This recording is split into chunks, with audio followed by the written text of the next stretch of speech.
time, по Цой кино Йонг Виктора Нам. Цоя. He's Здесь that's the есть great grandfather of the имя, leader of the возраст, band указывались Jinhye, члены Victor Tsoi. семьи, There вероисповедание, is a name, профессия, age, а family также место, members, откуда и когда человек religion, прибыл profession, в as well Россию. as Вот the судя place по этому from документу, where and прадед when Виктора the Цоя person arrived прибыл to в Russia. Россию в в Judging 1907 by this году document, из, Teptsoy, тогда это была his беременная great grandfather Синдин. of Victor Он же Teptsoy arrived in Сонджин, Russia in сейчас это 1907 северокорейский from the город и village of порт Sindin Кимчек. or Такие Cheongsong. посемейные списки могли составляться в Notice the городах, но North более Korean port привычны of они для Kimcheon. сельской местности, и Such в family дальневосточных lists were архивах also compiled in сохранился cities, большой but they are объем more таких common in дел, rural особенно areas. по And a Хасанскому large району volume of Приморского such края. cases has survived in Vladivostok, especially in the Khasansky district of the Primorsky territory. Перед вами еще один генеалогический Here is источник another уже genealogical советского source, периода. already Это of the похозяйственная Soviet period, книга a жителей household села book of residents Юдонгу of the village of Черниговского района Yudangu, of Дальневосточного the края Chernihiv за region of the Far Eastern 1936 territory год. from В 1935. СССР такие документы In the составляли USSR, сельскими such властями documents для were регистрации compiled и by the налогового rural учета authorities for населения. registration and Мы tax видим accounting of the состав семьи с population. указанием We see the возраста, composition of the семейного family, положения, indicating отметка о age, marital грамотности. status, and К literacy большому mark. сожалению, в архивах такие Unfortunately, документы, such documents have been относящиеся к preserved периоду до 1937 года, сохранились в очень that ограниченном belong to the количестве. Например, 1937 have been preserved in похозяйственные the книги Primorsky archives села in very Лялич limited Михайловского number. района, For в example, котором household находился books with знаменитый Lyalichi корейский of колхоз the «Полярная Mikhailovsky звезда», district, in which сохранились the famous только Korean по collective русскому farm Polar населению. Star was located, И вы знаете, survived такая only in ситуация the Russian подводит нас в целом к проблеме population, for the сохранности Russian population. документов о And this дальневосточных situation brings корейцах в us to the целом. problem of the safety До of сих пор documents нет ни about the одной Far Eastern публикации, в Koreans in которой была general. бы изучена судьба There is not a дальневосточных single архивов Корё publication in Сарам во which the время fate of the депортации. Far Да, вот Eastern что с ними documents about произошло в Koryo Saram 1937 году, during the в каком deportation объеме они was сохранились, что studied. было What перевезено, happened что to было them? To what уничтожено. extent have they Ну, на самом деле это вообще to отдельная what тема extent для have they исследования. been destroyed? This is a rather creative and interesting challenge for future researchers. Что же касается корейского As for the населения, Korean которое проживало population в who сельской местности в lived in СССР rural в areas in the послевоенный USSR in период, the то они велись post-war довольно period, they аккуратно. were conducted Вот так quite выглядит carefully. выписка из This is how хозяйственной an книги extract from the колхоза housekeeping «Политотдел» book of the конца Politiotdel 60-х collective годов farm по at семье the end героя of социалистического 1960s труда Сон looks Чунхва. like. Здесь Family указываются members члены семьи, here it дата is рождения, образование, identified, профессия. the family И, members, date of кстати, birth, это education, один из profession. самых информативных And by the way, источников по this is one сельскому of the most населению в informative СССР и sources в of the классической rural генеалогии. population in the post-war period and in the classical genealogy.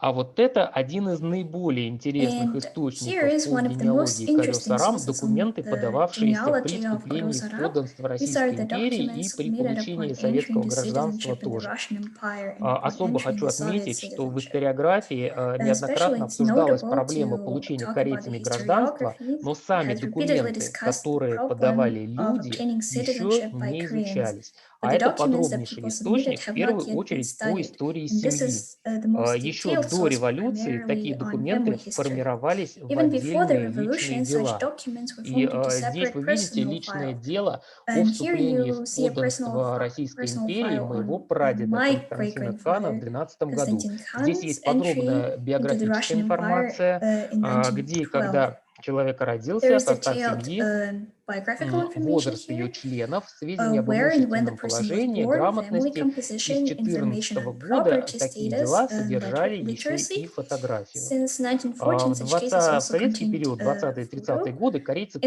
также подавали 1920s and документы на 1930s, получение Koreans also советского applied for гражданства, Soviet и они, citizenship. кстати, тоже They're сохранились also в российских preserved архивах и ожидают in своего Russian исследователя. archives and await professional study. Депортация корейского населения в 1937 году одна из самых изученных тем в историографии, а с точки зрения генеалогии нас интересует срочная перепись корейцев на Дальнем Востоке, которая была проведена органами НКВД в ходе самой депортации и стала самой подробной за все время проживания Корё Сарам в России.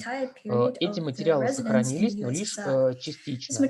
Наиболее подробная публикация списков депортированных корейцев была осуществлена 4 года назад. Вот в этой книге «Депортация 37» опубликовано более 20 тысяч имен депортированных корейцев, однако в процентном соотношении это всего лишь около 12% от общего числа переселенцев. Эти материалы были собраны в архивах Владивостока, Хабаровска, Благовещенска, Южно-Сахалинска, Биробиджана, но, к большому сожалению, остальная и основная часть документов, по всей видимости, была уничтожена еще в советский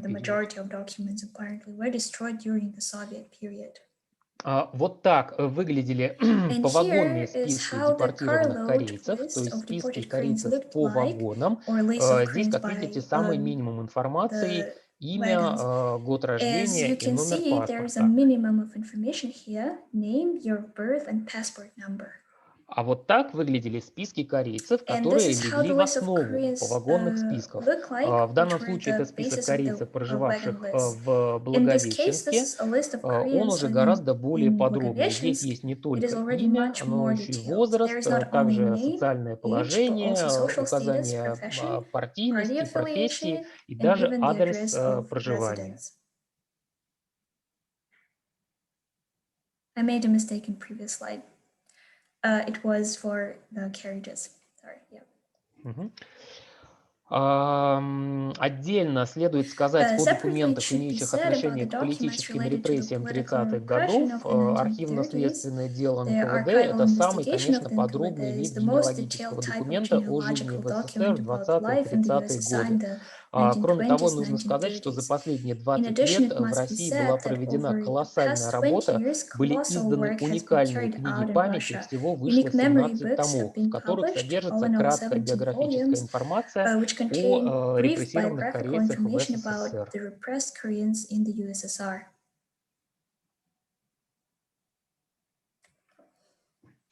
Партийные документы – один из самых информативных советских биографических источников.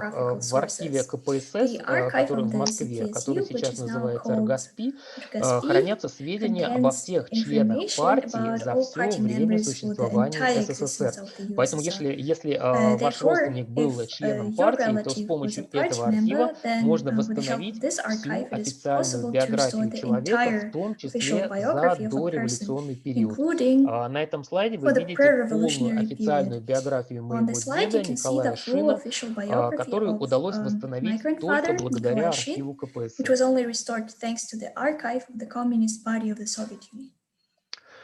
Безусловно, то, о чем мы сейчас говорили, это далеко не все виды источников по изучению генеалогии Корyo Saram, но мы сделали краткий обзор самых популярных и информативных. В то же время в генеалогии Корyo Saram существует ряд сложностей, которые затрудняют изучение и восстановление своей собственной семейной истории, и давайте их назовем.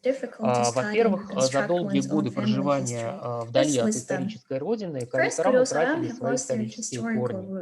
Подавляющее большинство Корyo Saram не знают не только регион в Корее, откуда и когда их произошли их предки, но не знают даже региона их проживания на русском Дальнем Востоке до депортации. Не говоря уже о том, что подавляющее большинство Корyo Saram утратили свои родословные книги ЧПО.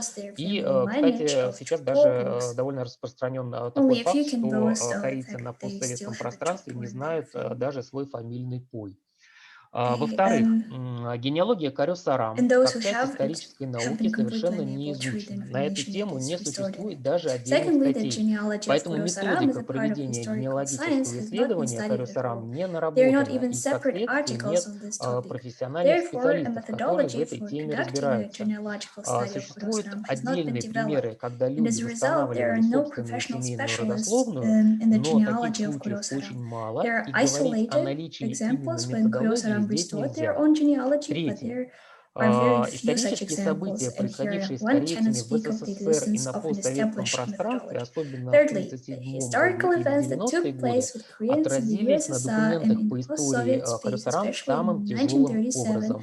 And the Про 1990s не reflected on сохранившиеся the documents on показательные the history книги of и Koryo списки Saram in the most депортированных корейцев мы difficult уже way. сказали, We will а talk по поводу separately about, документов, we talked already утраченных about the в documents 90-е годы, related to можно привести deportation такой, and to например, eloquent fact красноречивый факт, can что в be 90-е cited about the годы documents был lost утерян in the собственный 1990s. архив одного из In the самых 1990s, успешных for example, корейских the own предприятий archive СССР, of one of the most колхоза «Полярная successful звезда» Korean Ташкентской enterprises in области. USSR was lost. То есть Collective Farm документы Polar Star in колхоза, Tashkent region. которые подтверждают, Collective например, farm рабочий documents стаж preserved in the бывших archives of сотрудников, да, они Uzbekistan can now be сохранились. used to Однако confirm архив work experience колхоза с before личными retirement. делами However, колхозников the и collective документами, farm archive, отражающих in which the personal files историю for the полярной collective звезды, вот, к большому farmers were сожалению, to не be kept, сохранился. and documents Четвертое. reflecting the history of the Сложность Polar Star генеалогического unfortunately have not поиска Корyo survived. Сарам In заключается в том, addition, in что the подавляющее 1990s, большинство the корейцев editorial на archive of Дальнем Koryo Востоке newspaper, проживали в a тяжелых newspaper имущественных which in 2 условиях, years will turn как 100 правило, years на old was арендованной lost. земле и, как From the entire следствие, не archive of the вступали в newspaper in права which more than a dozen собственности. people worked at the same Пятый time. момент. Это During the можно Soviet назвать period, now недостаточной only our социализацией filing of корейцев в newspaper Российской has империи survived. и СССР до For 1937 the года, я complexity имею в of the виду в своем genealogical search большинстве. for Koryo Saram Это lies in the означает, fact that the что overwhelming majority of в Koreans in the большинстве Far корейцы East не lived in спешили difficult property легализовываться conditions. и They вступать lived в on leased land официальные and didn't enter отношения с the ownership of the властью. land. Сюда можно Fifth, this отнести, can be например, called нелегальный insufficient переход границы, socialization of нелегальный Koreans in статус the Russian проживания Empire без and the гражданства и USSR until прописки, 1937. This means that the majority of отказ Koreans многих were in no корейцев hurry официально to оформлять legalize свои themselves гражданские and enter отношения, into такие как official рождение, relations with the брак, с authorities. помощью церкви This или include, for органов example, ЗАГС. illegal И border все это crossing, illegal создает, status of конечно же, residence without сложности при citizenship and изучении registration, генеалогии. refusal of many Koreans И to последнее. formalize their family Архивы relations по with the help of семейной the state, истории сейчас church and хранятся в registry разных office, странах. Чаще birth, marriage, and всего death. это All Россия, this makes it Казахстан и difficult to study the Узбекистан. genealogy of Koryo Причем Saram. ситуация с 6. проведением архивных Particularity and исследований difficulty in в studying the Узбекистане genealogy of сейчас Koryo самая Saram is that плачевная. archives on the Вот history насколько of one комфортно family cannot работать be в архивах located in different Казахстана, вот countries. настолько, Russia, к Kazakhstan, and сожалению, Uzbekistan. некомфортно Moreover, the работать в situation архивах with the conduct of Узбекистана, archival особенно research in для Uzbek is now иностранных, the особенно most для иностранных deplorable, especially for исследователей. foreign researchers. Впрочем, However, нужно it should сказать, be что все noted эти перечисленные that the особенности set of these можно features не does not учитывать, когда work when речь it идет comes о to сахалинских корейцах, Sakhalin так как Koreans, историческая because связь since the сахалинских historical корейцев с connection Кореей of the Sakhalin прервалась Koreans with относительно Korea was недавно, то interrupted и relatively восстановление recently, the родословной для них restoration of the происходит гораздо genealogy from легче. them is much easier.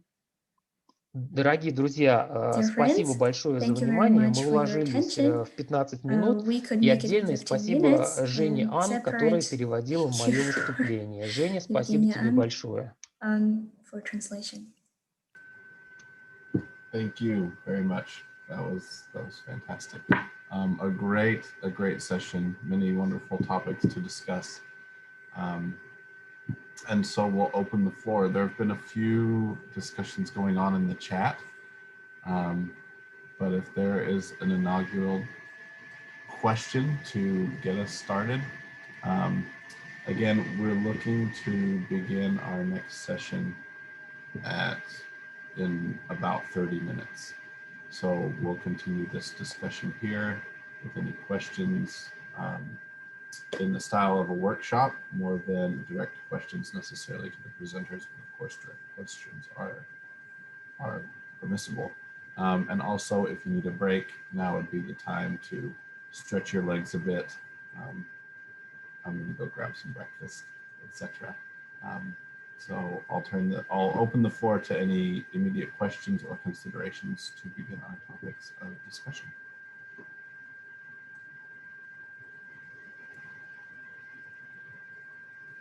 I'm sorry, Zach. I think I missed some information. So we are having a break till of 20 minutes, right? Or like? We'll open the floor to discussion, and then those that need can take a break as needed. Okay, so we're proceeding to discussion now, right? Yes. Okay, great.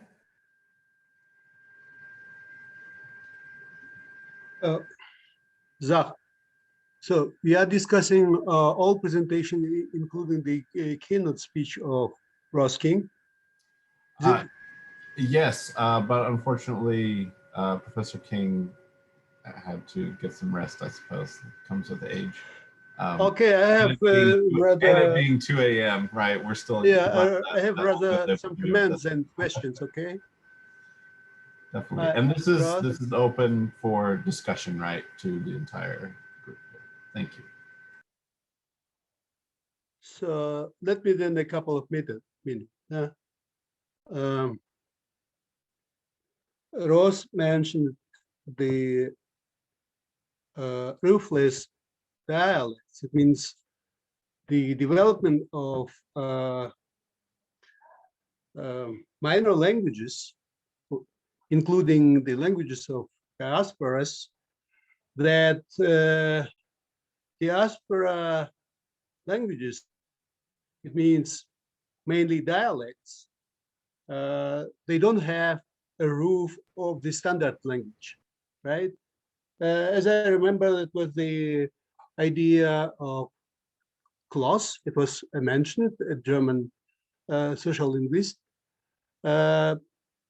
According to him, the dialects which don't have the Dach, this is in German, Dach obdachlose Dialekte. This, they have another model of developments and mechanism than the dialects in the countries of the state languages. Of these languages, they have the status of official or state language. Ross, are you together with us? Hello? He's not at the moment. He's not. Oh, I'm sorry. So if you have a that general I'm idea sorry. to discuss or present. I'm sorry, and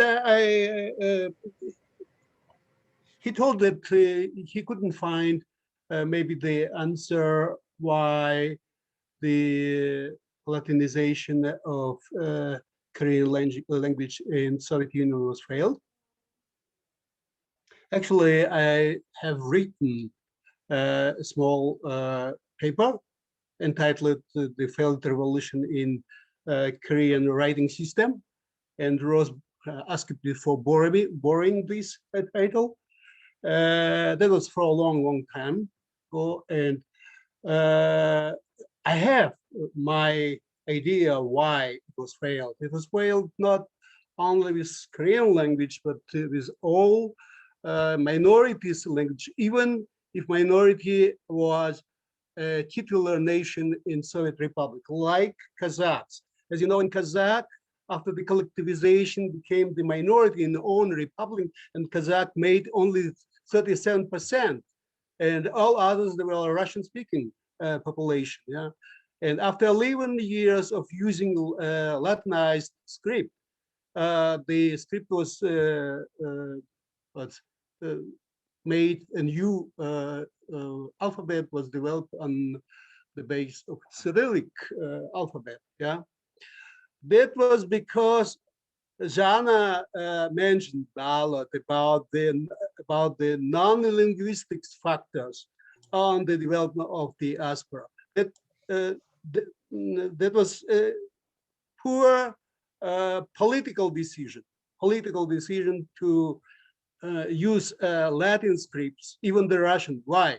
Because you know the Soviet rubles, the first Soviet ruble, they had not in 15 Soviet Republic languages like 1 ruble, but in Chinese, Arabic, Hindi, and so on, because the Soviet Union at that time believed, the Communist Party believed that it will be the world revolution will happen, and then the ruble became the common currency, and then in the 30s it was clear that this ambitious, I don't know, utopia was failed.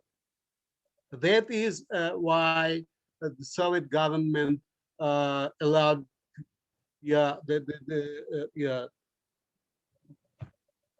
canceled this big campaign of Latinization.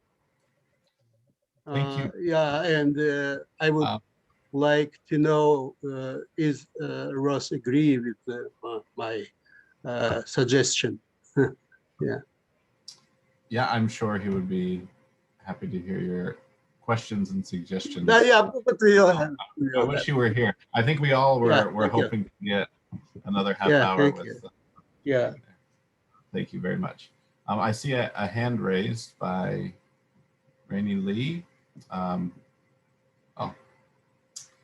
But otherwise, the floor is open to any discussions or questions posed. There was a bit of chat going on about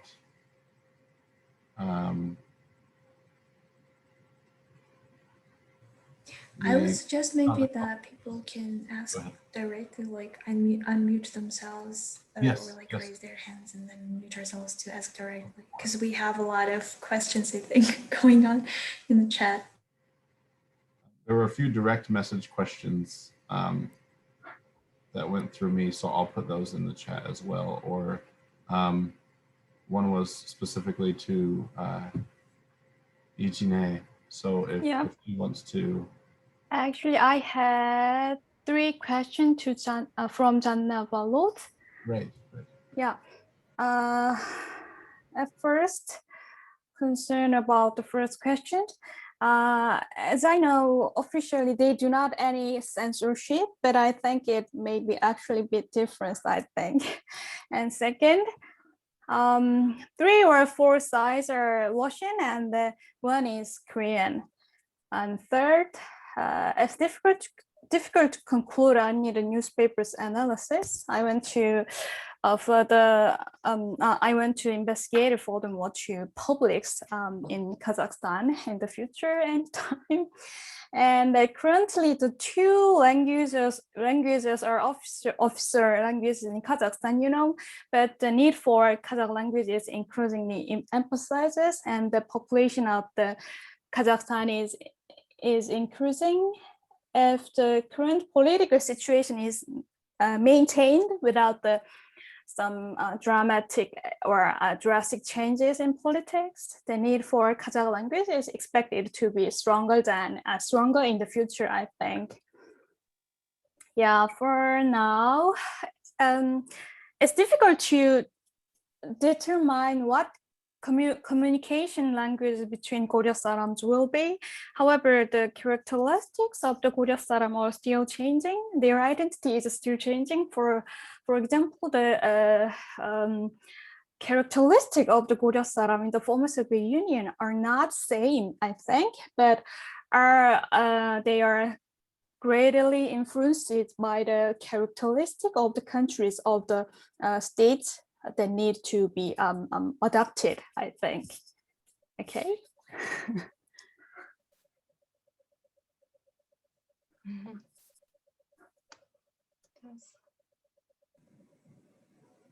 Yeah, that's all. I think there is Professor Samwon Yun also who raised the hand. As Zach has, I think he's unavailable now. Yeah. Thank you. I want to ask to Janna Ballod. No, but can I ask you?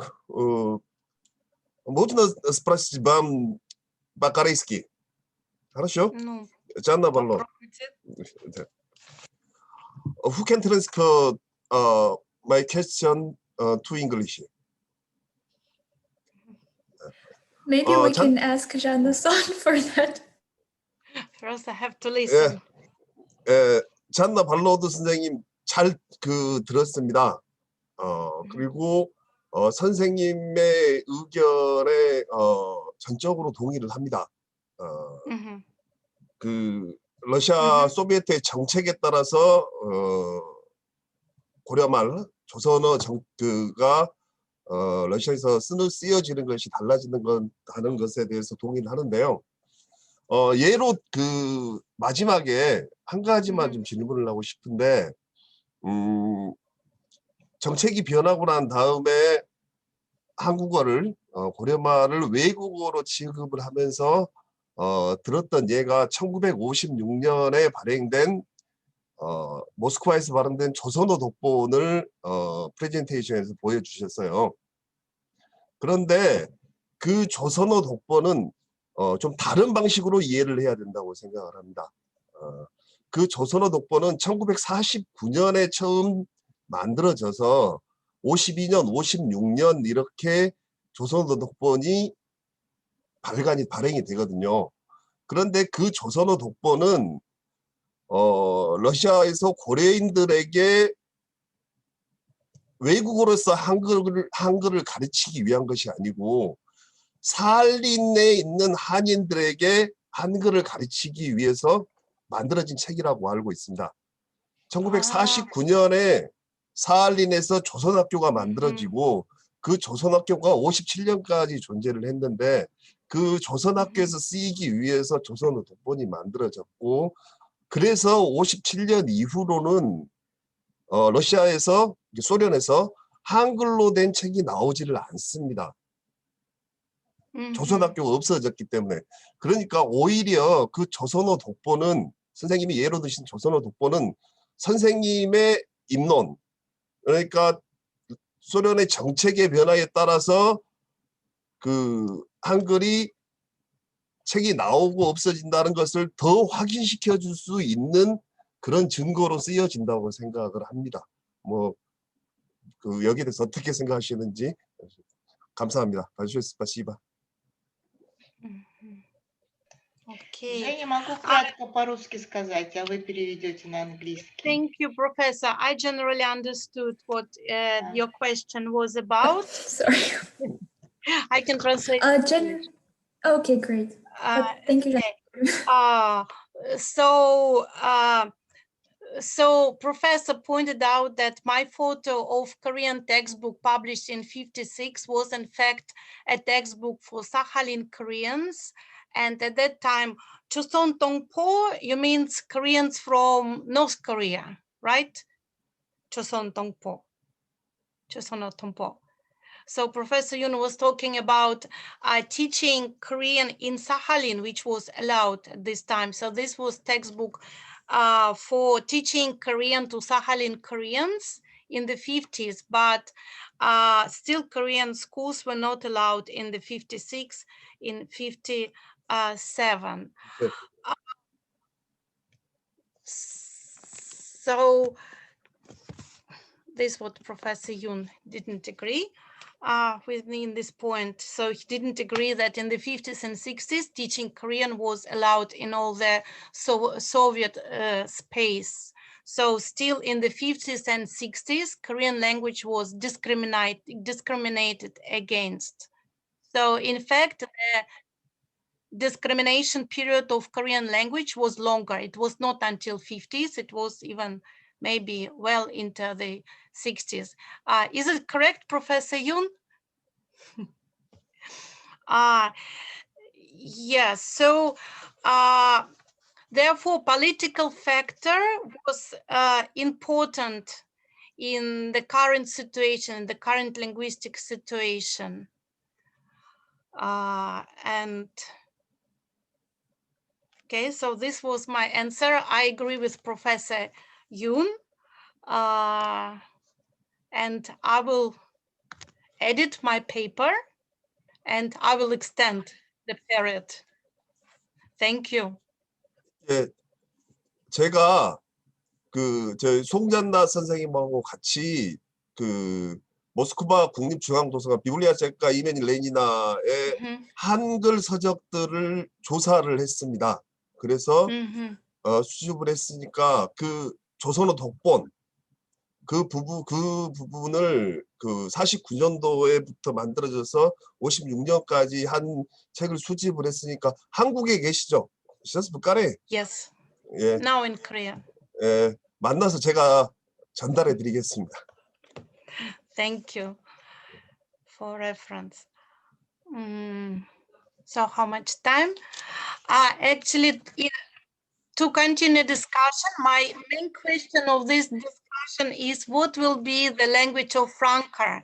My presentation was a little bit focused on role of Korean language. So one part was why the Koryo Saram lost their language, or at least it became not functional. And another part, how happened they picked up Russian language and became native speakers. So the big question for me, will the Russian stay as a language franca for Korea diaspora, what my colleagues think, or will it be Koryomal, will it be Kazakhstan, Uzbeki language, will it be Korean language? as a South Korean language. Thank you.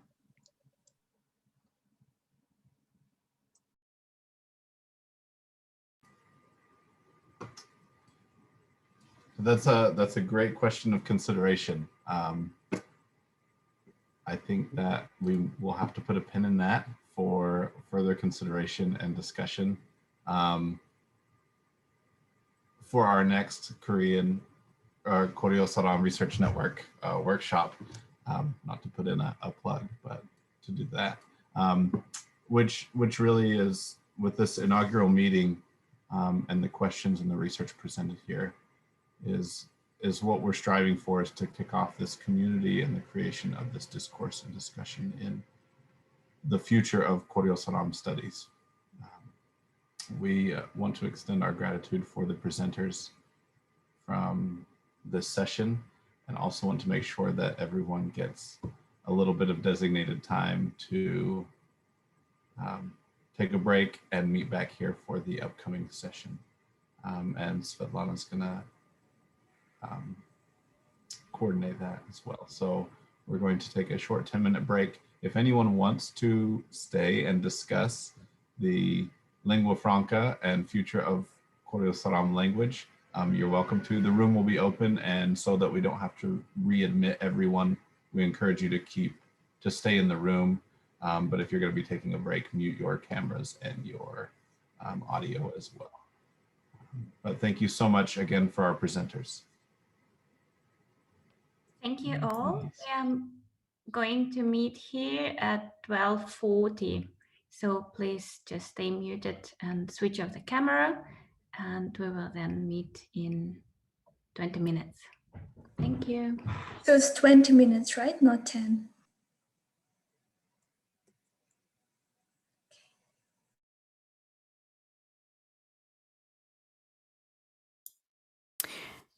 I'm going to stay here for now because I think this question about the lingua franca of Koryo Saram, and also just in general Korean diaspora overseas, is quite an important one. I just like to throw a few thoughts on this. I think one of the presenters today, if I'm not mistaken, Jinhye Lee, mentioned something about the country, the citizenship will determine the language practice, and I quite agree with this, because I think we also need to take into account where a person is residing, or where a group of people are currently. For example, if they are in Kazakhstan, it is then not unusual to hear them use a mixture, perhaps, of Russian and Korean and maybe a Kazakh language. If they are elsewhere, for example, if they migrate to Germany, or if they migrate to other parts of the world, it is not then surprising to see a shift in language practices towards a third or fourth language. And so in this case, I think it's quite important to consider the context in which language practices occur, as well as some individual circumstances. For example, I've talked about how, for example, parenthood or partnership may determine the language of communication. For example, in my study, one of my participants met his current partner in Auckland, New Zealand. Now the partner comes from Poland, and her language is Polish. His language is Russian. His first language is Russian. So, and the two of them are here in Auckland. So they communicate in English. So their home language practice is English language practice. Even though he's an ethnic Korean, another participant of mine communicates with her daughter primarily in Russian. However, her home practice of communication takes place in Russian and also in English. With her husband, for example, she communicates in English, but with her daughter is, I would say, about 70% Russian and 30% in English. So I think that's the that's one consideration that needs to be taken into account. Where people reside, whether whether they enter a marriage or civil partnerships with people of different ethnicity, nationality, and how these personal circumstances affect their language.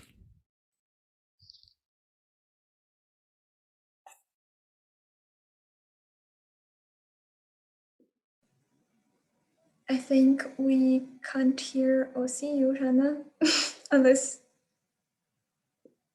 you're away now.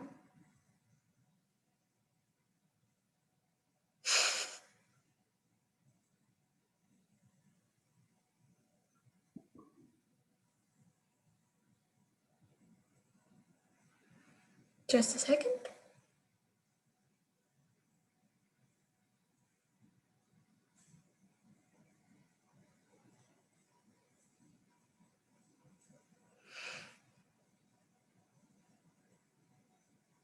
I think that everyone has a break now, so yeah, we can actually come back in 14 minutes.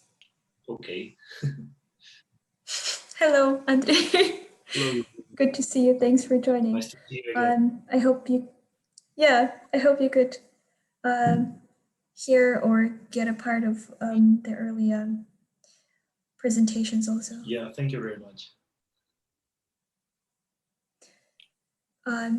Yeah, we will be back in 13 minutes then. Perfect. Thank you.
Александр, здравствуйте.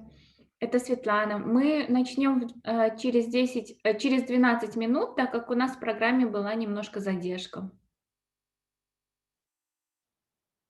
Я вас не слышу, у вас микрофон выключен. Секунду. Здравствуйте, Светлана. Слышно сейчас? Да, я хорошо вас слышу. О, хорошо, спасибо большое. Ну, в принципе... Можете попробовать включить презентацию, работает она у вас или нет? Дело в том, что презентация, она у Саянг, и Саянг, она должна быть сейчас уже скоро в сети, ну, как бы онлайн. Хорошо. И с ее компьютера будет транслироваться, значит, PowerPoint, там PPT, и как бы у меня как бы только вот доклад небольшой, все. Замечательно. Я вот вижу, что Александра уже к нам присоединяется. Ну, хорошо. А значит, начнется же не сразу как бы наш доклад, начнется же... До вас 45 минут, 3 Да. человека. Да. Вначале все объясню, и мы встречаемся через 10 минут, когда здесь. Окей. Вы можете не выходить, просто камеру и аудио выключите, и все. Ага, понял, хорошо. Спасибо большое.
one copy.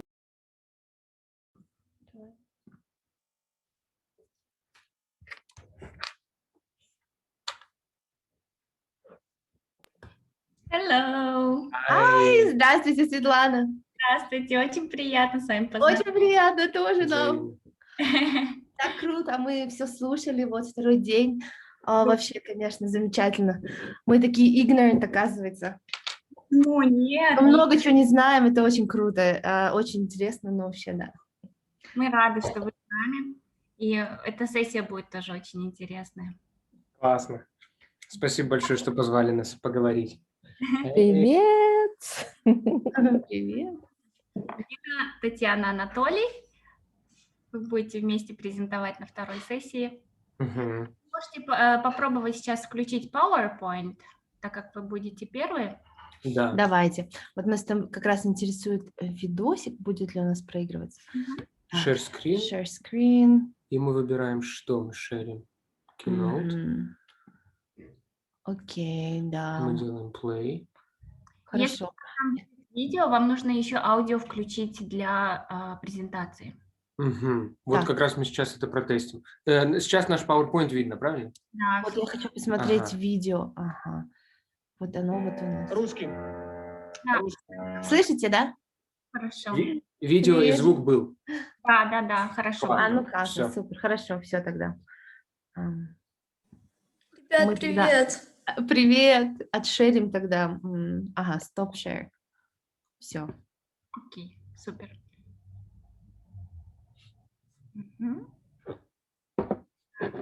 Александра, вы тоже здесь? Александра я видела. Александр Ругай.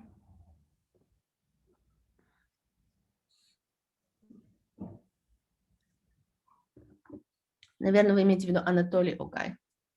Нет. У нас еще есть Александр Цай. Они... Александр Цай. Цай, да.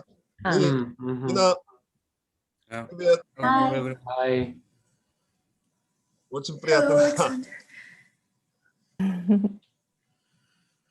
Мы ждем еще Алю. Я ей написала в Telegram. Надеюсь, она ответит.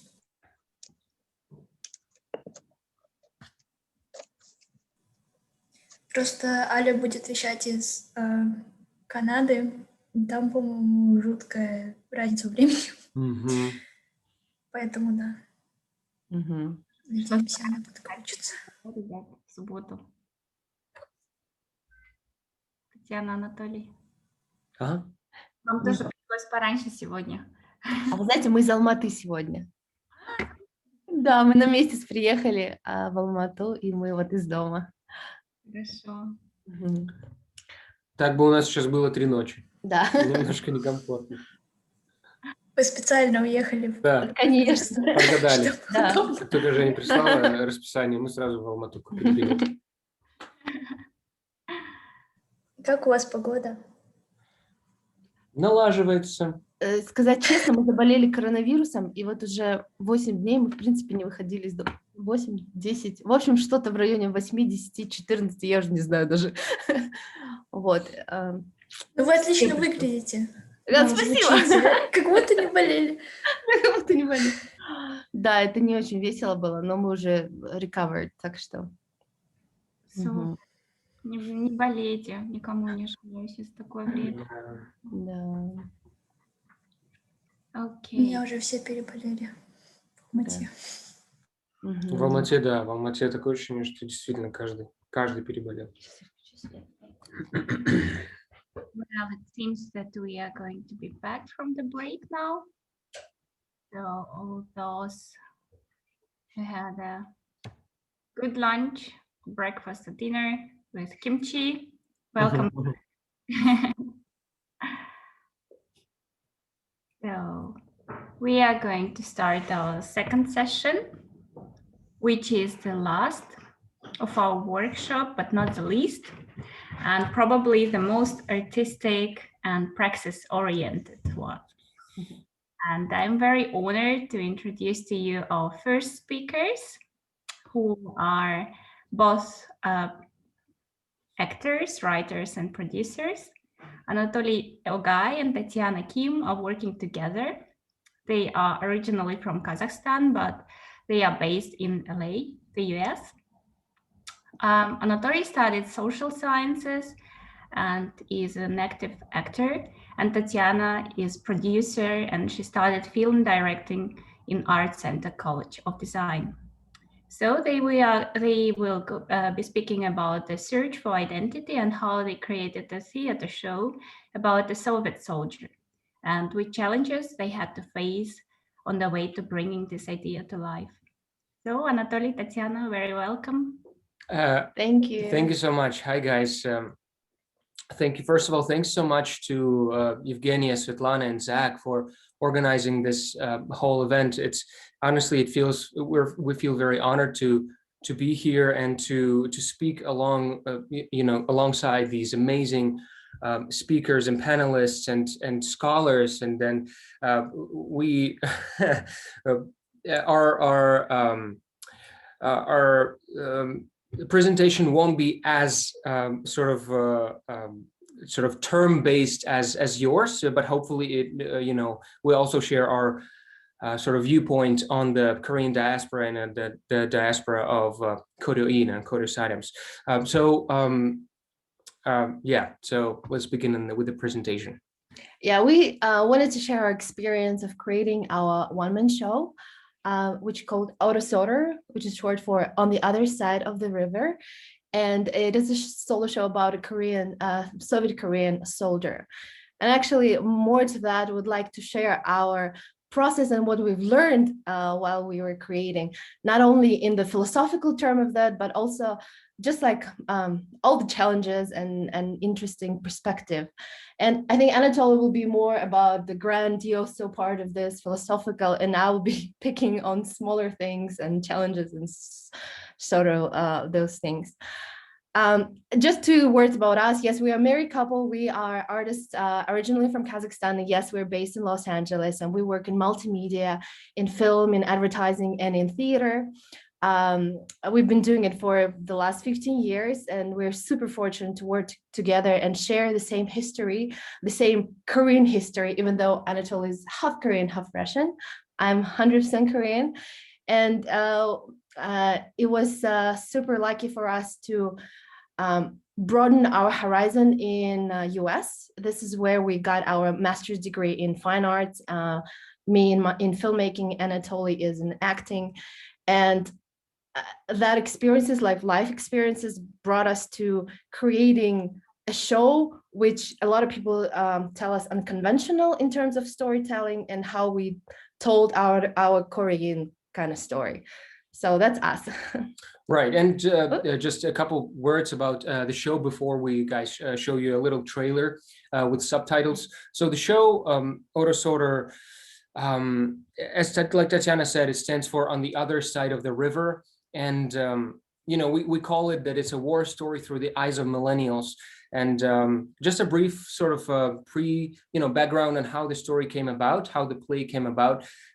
In 2012, Tatiana and I, we got enrolled into these 2 American universities, and we were leaving Kazakhstan. It's far away, 10,000 miles. And I had been boiling this idea of taking an interview with my grandfather. My grandfather, I was named after him. His name is Anatoly Ogai Alexandrovich by his father, but obviously his father's real name was different.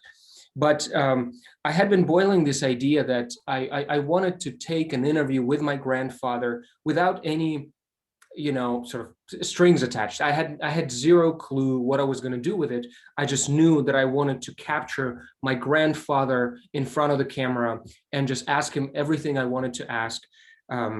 Because all the stories about the deportation, the life in the Russian Far East, and then his sort of how his journey through the war, all the stories were told, but not really from the perspective. I really wanted to sit down and ask all the questions that I wanted, not just whatever narrative he decided to tell, or people, or this the social circle decided to listen to. So I sat down, I took the interview, and then we went away. And I didn't know what I was going to do with it. And then not until I started going through the acting program, and then my mentors and my teachers started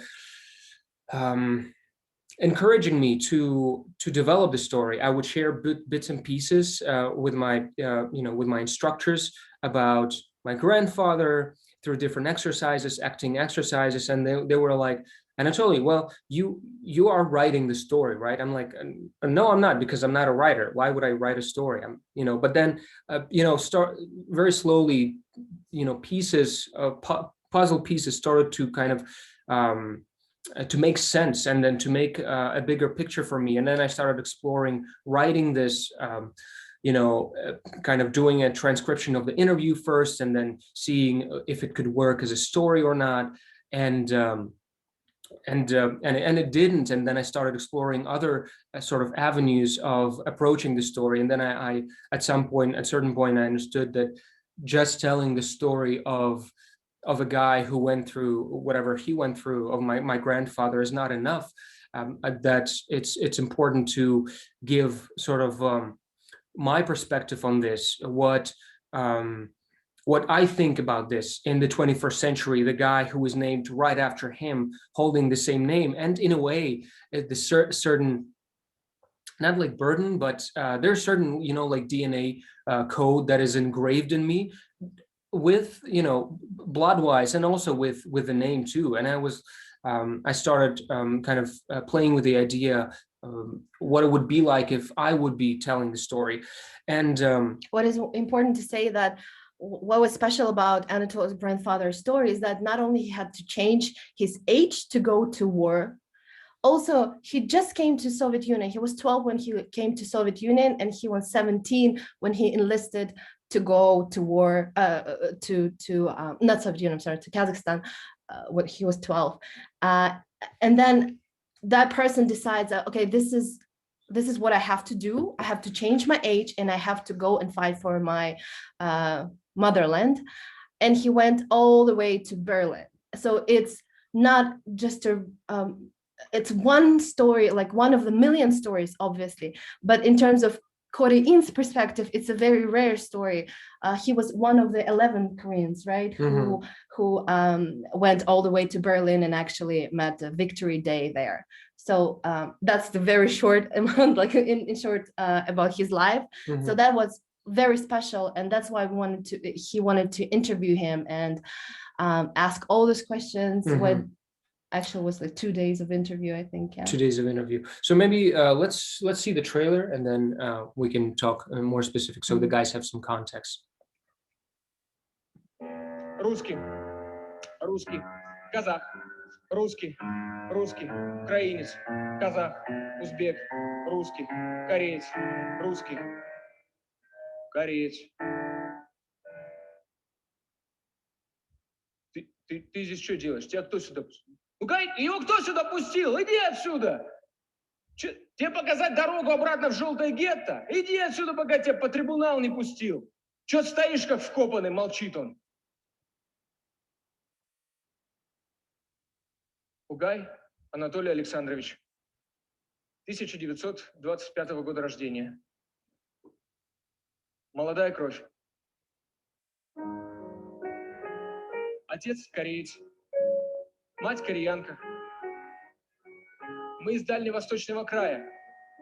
В 1910 году японцы оккупировали Корею, и мы перебрались в Россию. Скрывались от японского ига. Ну, все было спокойно, даже торговля шла хорошо. Потом пришли вы. Я имею в виду наши. Я-то 25-го года уже был рожден под красным флагом.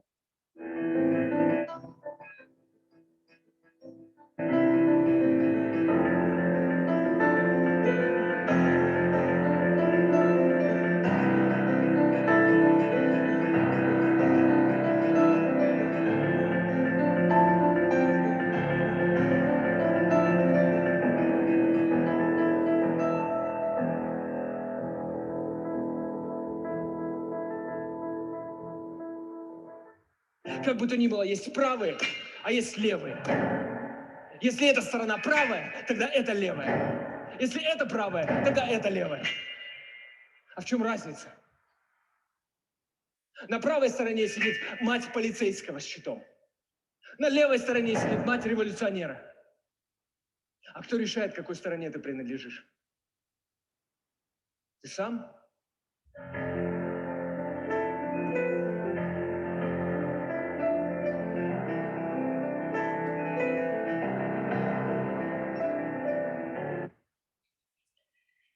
Right. So that was a little trailer teaser of the performance that happened in Kazakhstan in 2018. But you know, the journey to the full presentation, sort of to the full show, was quite not painful, but it was a struggle. It was an artistic struggle to kind of put the show up on its feet. Like I said, oh, and just to give you a little bit of context for those of you who are not familiar maybe with the theater terms, we call this performance a one-man show or a solo show because, you know, there's only one actor performer on stage, but it takes a squad to put up a show like this, including the director, lighting designers, including people who are along with you during the creation of the writing process, and just all people who help to, you know, to kind of assemble it together so that people can see it. But I was writing it, I would say I was writing for 3 years throughout my time at CalArts, at my grad school.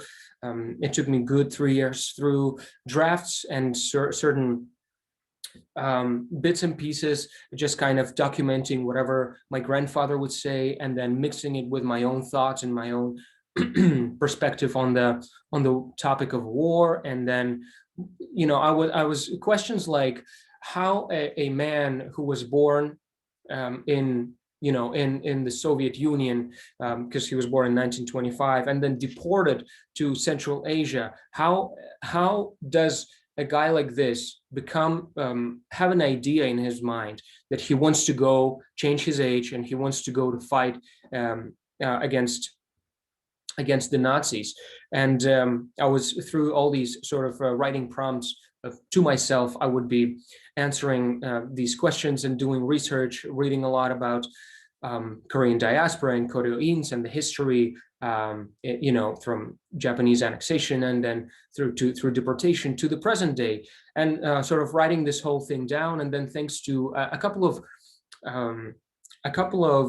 classes at CalArts at my grad school, I was able to actually finish the first draft. And one of them was the class that's called dramaturgy, where we were required to bring in the sort of the final draft of something that you would want to stage within the next half year. There was like, you know, an inspiration and a way for me to sort of finish this. And then I was taking another class. Oh, it's also important to say that as I was creating this show, sort of writing the show, I would be talking to Tatiana and asking like, well, you know, I'm writing about my grandfather who was Korean, and because it is a Korean story, you know, it's told from the perspective of a Korean guy.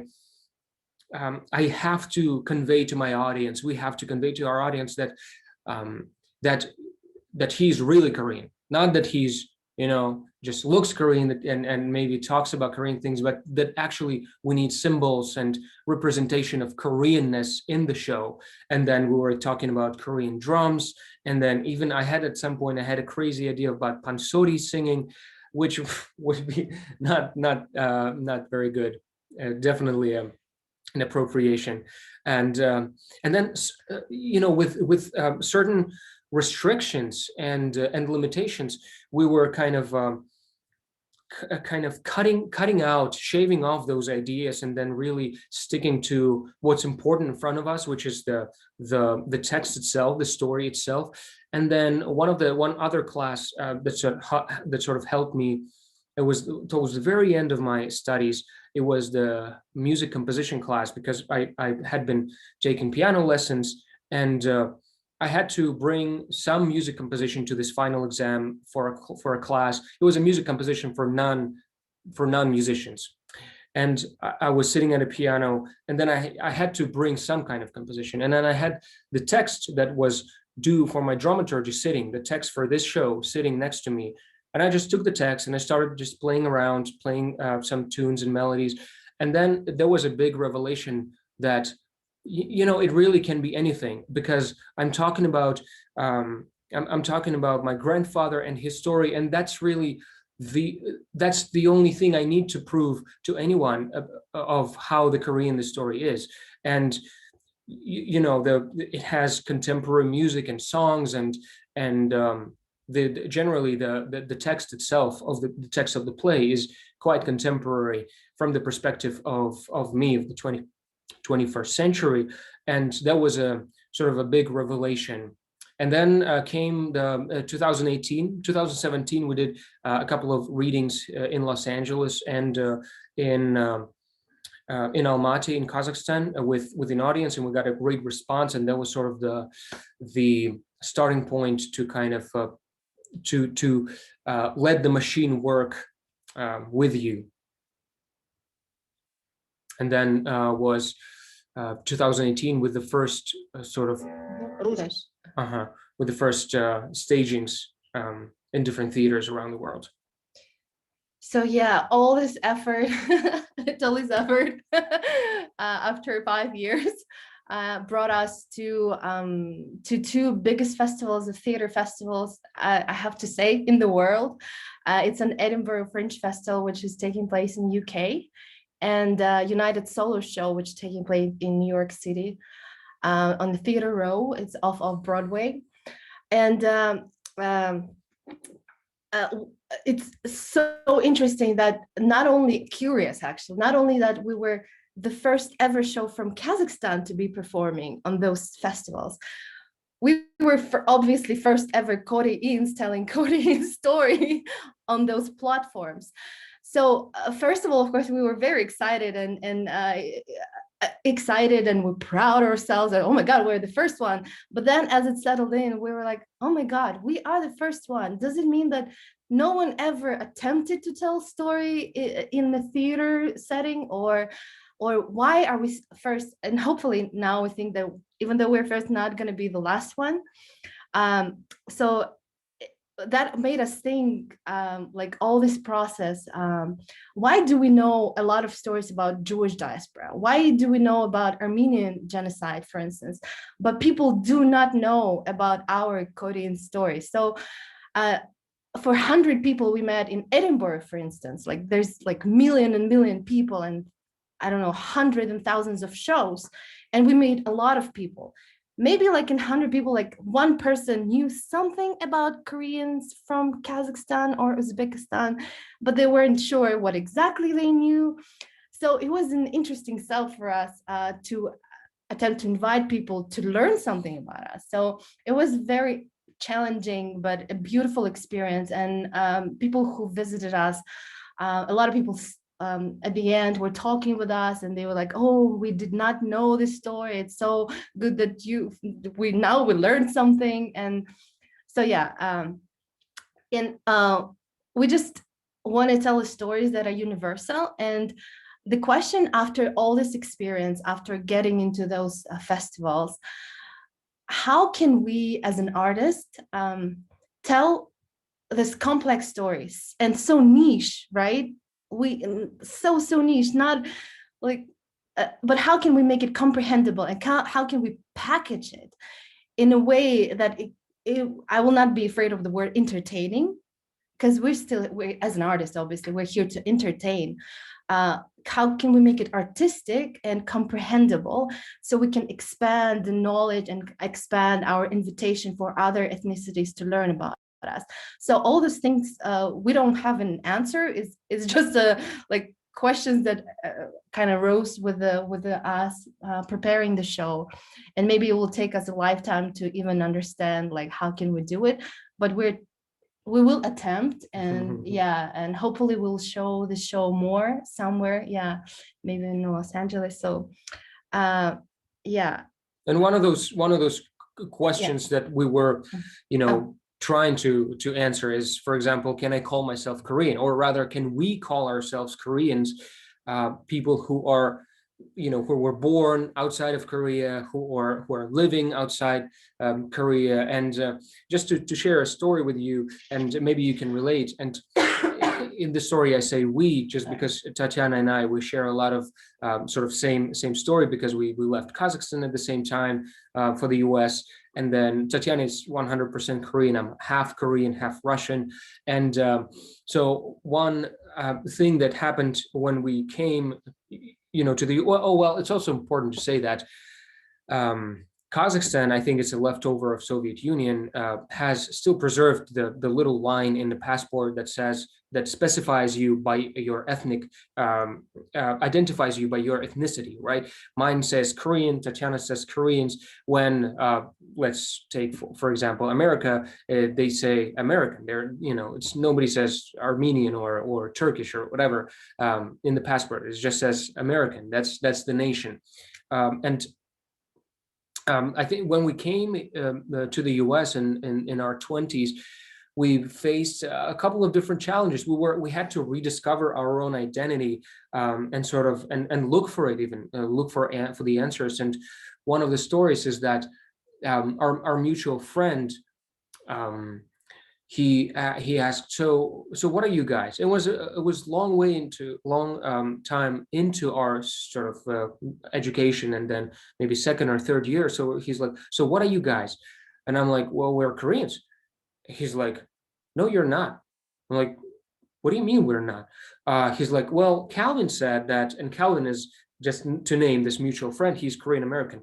He said, well, Calvin said that you're not Korean because you don't speak Korean and you're not from Korea, therefore you're not Koreans.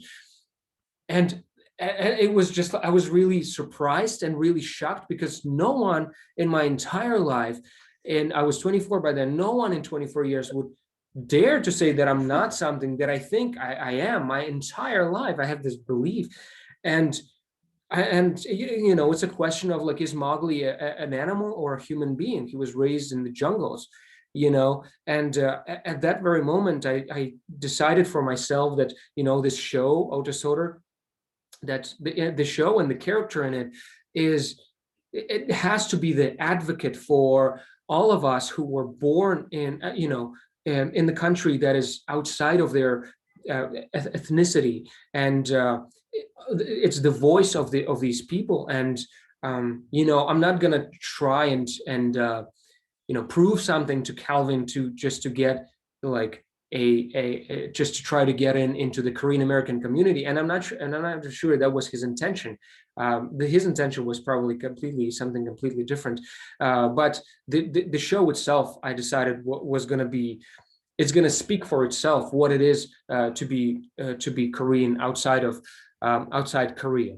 And because usually I hope that this show and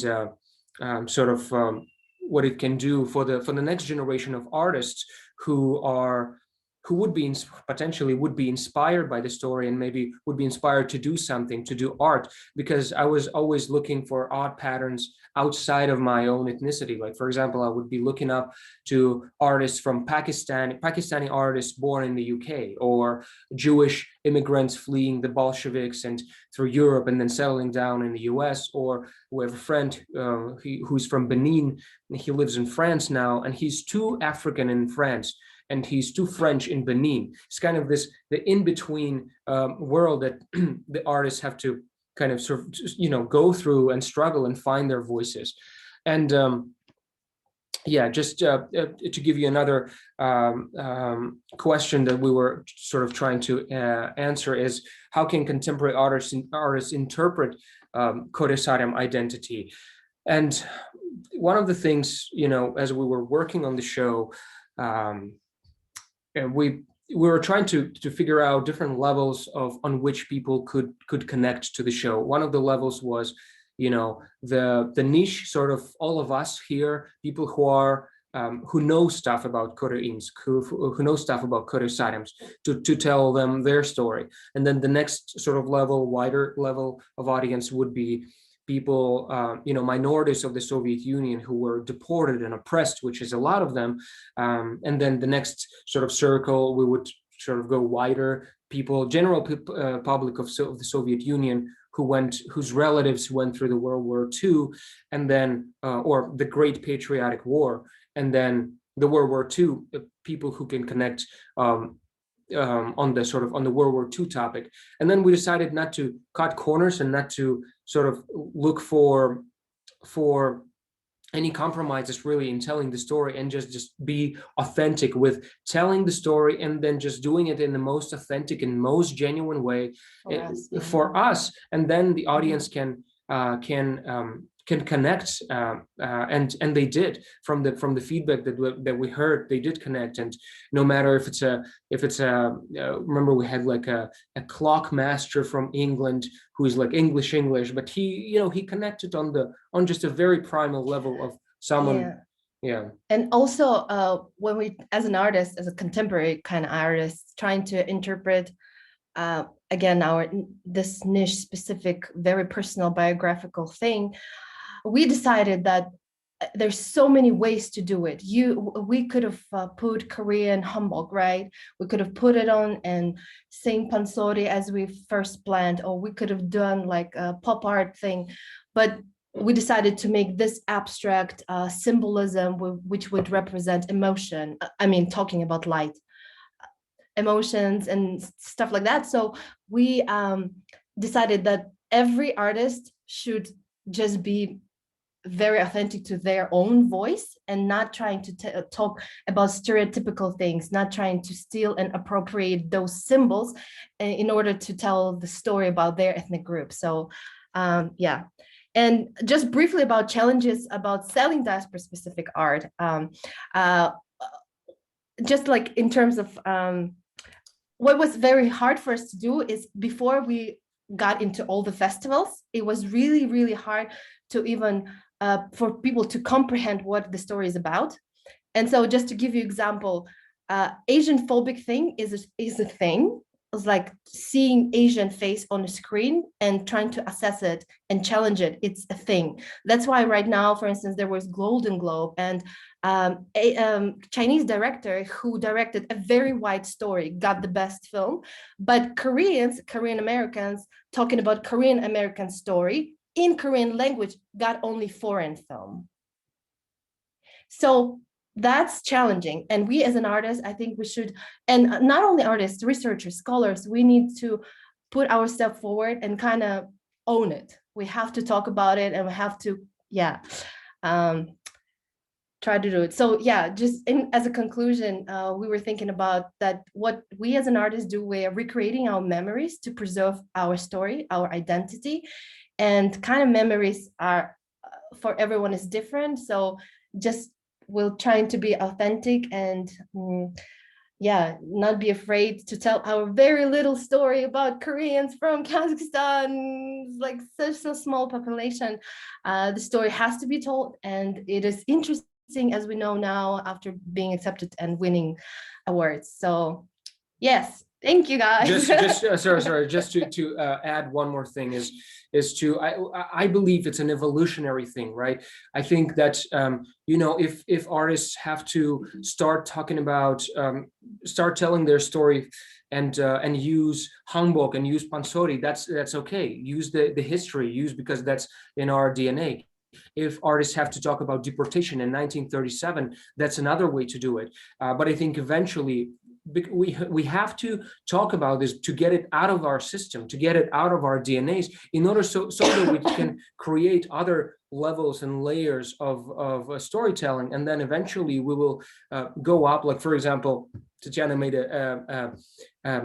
an example with Minari, another example of Parasite last year. It spoke to so many people on so many levels around the world, not because there were Korean faces on the screen, but because the story is so universal. Everyone can relate to these two families, and I think that's the magic of art and of storytelling. So yeah, I think evolution is very important here, and then getting it out of our system is important. And supporting artists before they become famous, before everything. It's very, I feel like like the most important thing before everything happens, try to support artists in their creation. And yeah, thank you so much, guys, and I hope we can all connect, and it's such a pleasure to be joining you. Thank you, Tatiana. Thank you, Anatoly. This was really amazing and very, very touching personal story. Really very interesting. And we received feedbacks in our chat, so it's exploding. And yes, I think you are absolutely right, because it's very unique story about Koryo Saram, about Korean identity, but at the time it's so universal. So it speaks to every one of us. And I'm looking forward to the next presenter, who is Joseph Jun. He joined us from New York, but he is also a Seoul-based documentary maker. He studied visual arts with emphasis on film and video at the University of California. He by himself is a second generation American Korean or Korean American, and he will share with us his film project, which is called Geronimo. He created it in 2019, showing the story of Korean immigrants in Cuba, and he described their story on the way to identity and self-discovering in a global context. So, Joseph, we are looking forward. Hello everyone. Greetings from New York. That was awesome, Tatiana and Anatoly. I will happily lend my minutes so that I can hear them speak more, but I'm sure you can do that during the discussion. It's tough act to follow, but I'm gonna try my best. So as was introduced, my name is Joseph. I'm from New York. I'm currently a documentary filmmaker, but prior to becoming a full-time storyteller, I was an attorney at a Korean government agency here in New York. But something happened to me that shows the transformation, and I'm going to share a clip that describes what had happened to me.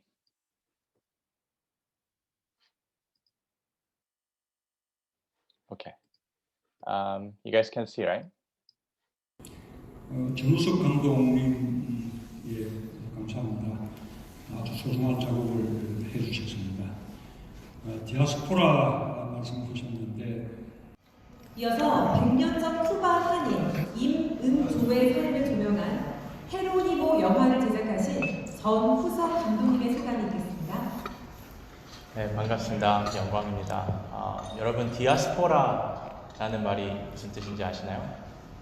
본국을 떠나서 사는 사람들, 쉽게 말하면 재외동포라는 말이죠. 저 역시 재외동포입니다. 저는 뉴욕에서 살고 있고, 지금 머리가 요란하지만 저는 4년 전에 뉴욕에서 변호사로 활동하던 중에 쿠바로 휴가차 배낭여행을 갔어요. 공항에서 내려서 택시를 탔는데 택시 기사가 한국 사람인 거예요. 그래서 어떻게 쿠바에 왔냐 그러니까 자기 할아버지가 100년 전에 애니킹 농장에 팔려와서 어려운 삶에도 불구하고 품삯을 모아서 조국 독립을 위해서 힘쓰셨고, 이 택시기사의 아버지는 쿠바에서 태어난 한인 2세로 피델 카스트로랑 체게바라랑 쿠바 혁명을 일으켜가지고 쿠바 정부에서 차관까지 하셨다는 말씀을 전해 들었어요. 너무나 놀라서 저 역시 뉴욕에 돌아와서 변호사 일을 그만두고 지난 3년간 이들의 발자취를 쫓아서 다큐멘터리 영화를 만들었습니다. 헤로니모라는 영화인데, 저는 한인 디아스포라가 주 대한민국 한반도 그리고 평화통일에 큰 기여를 할 수 있을 거라는 확신이 있습니다.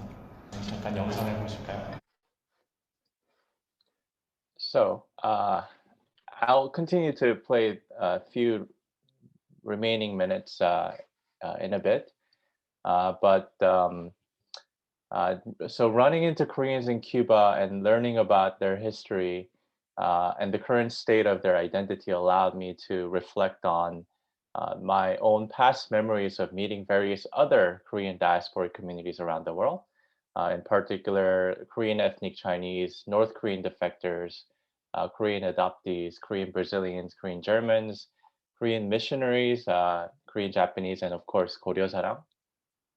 So as I started to make this film, not only was I determined to faithfully capture the history and legacy of Koreans in Cuba, but more importantly, I started imagining what the role of Korean diaspora should be or could be going forward in relationship to our homeland.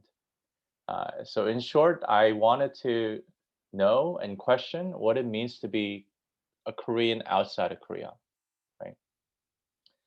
So I'm going to present a couple of my own hypotheses around Korean diaspora, especially in relationship to Koryo Saram, right? So first is that I think I want to use Korean Cubans as a good case study in studying their identity formation and where it is at now. I want to bring your attention particularly to Jeronimo Lim Kim, who is the main character of my film, and who I think symbolically embodies the Korean Cubans at large, right? So Jeronimo Lim was born in 1926 in Cuba. His father left Korea for Mexico in 1905, along with 1,000 other Koreans, as was presented by my colleague here, Sergio, yesterday. In 1921, 16 years after the Koreans' first arrival in Mexico as laborers, roughly 300 Koreans went to Cuba, right? The timing of this presentation is interesting because exactly 19 days from today, March 25th, 2021, marks the 100-year anniversary of Koreans' first arrival in Cuba, right? So Jeronimo Lim, who was the first Korean to go to college in Cuba, his classmate was this low-profile guy by the name of Fidel Castro. So when Fidel Castro and Che Guevara was fighting in Sierra Maestra during the Cuban Revolution, Jeronimo was a covert agent. He was a city guerrilla. And Jeronimo also fought in the revolution in a different way, for which he was recognized later when Jeronimo started to work in the Cuban government, crossing paths with Che Guevara, and later eventually becoming a vice minister role in the Cuban government. So until this moment, and this is where things get, I think, a little more interesting, is that I presume Jeronimo lived his life as a Cuban and Cuban only. And I think this is also where there's a lot of overlapping elements between Korean Cubans and Soviet Koreans, in the sense that their ethnic identity, while it may have been preserved in each family home settings individually, on the societal and the community level, all Koreans were encouraged, if not outright forced, to become a member of the larger Cuban society under the communist banner, right? It wasn't until the Soviet Union dissolved and the fall of communism that Jeronimo, I think, began to really question his Korean ethnic identity and what would take for him to revive the sense of both individual and collective Korean identity that had been completely lost in the past 30 years since the revolution of 1959, right? So with the help of some Korean American missionaries who came to Cuba in the early 1990s, Jeronimo himself started to travel all across Cuba with his Russian car Lada to meet with roughly 900 Korean Cubans who had equally lost their sense of Korean ethnic identity. By loss, I mean the language, the culture, and self-identification as Korean, right? Everyone was quote unquote brainwashed to consider themselves as part of this larger Cuban identity, as I mentioned. So thanks to Jeronimo's work and with the help of the recent popularity of K-pop and BTS, I can say that Korean Cubans have a very prideful sense of Korean identity in the contemporary days. Of course, the sense of identity is not easily definable, nor do I believe that there is an accumulated intellectual and philosophical depth in the way they identify themselves as Korean. But they do, I self-identify as Korean these days, I believe, on two following bases, right? One is the recognition of the hardship and sacrifice of their ancestors. Another is the economic and cultural status of South Korea.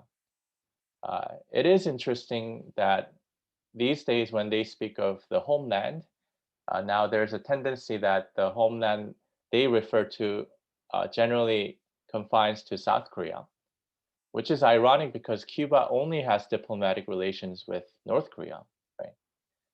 But in principle and theoretically, especially among the older generation, they do mention that, their ancestor, when they came from Korea in 1905, Korea was only one country, right? So their homeland is still one. Speaking of homeland and identity, I do want to play the rest of my clip, which is only a couple minutes, in which Geronimo himself wrote a poem about what his understanding of the homeland and his Korean identity. So please indulge with me.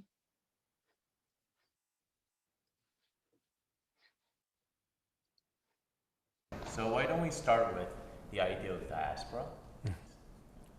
So the heart of diaspora is pain. The idea that you can't live in your ancestral homeland, that you can't be where you want to be, and perhaps you can't practice a religion or a culture in the way that you otherwise would. But what results from the pain is innovation. The idea that you can change some of the traditions and adapt them and modernize them and make them relevant wherever you are.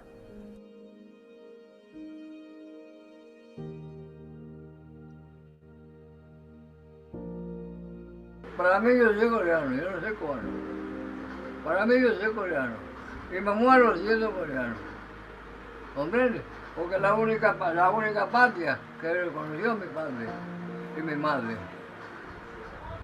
나한테 한국어 좋지 않아요. 그렇지만 매일 한국어 공부하고 있어요. 한국 깨끗한 사람입니다. 알아요. 그렇지만 난 한국 사람이고. Could you read the letter from your grandfather? Ya. La patria. Patria es el legado de abnegación de nuestros antecesores y la ofrenda de nuestros mártires. Es la inspiración de los que sueñan un mañana mejor y un futuro de hermandad. Su concepto va más allá de las fronteras geográficas. No se limita a los que nacen en un lugar determinado, ni se sujeta a las normas políticas de un nacionalismo egoísta. El sentimiento patriótico debe fundirles a la esperanza y al clamor de los desposeídos, de los explotados que aspiran y luchan por un mundo mejor. La patria es la dignidad y el honor de los que saben merecerla.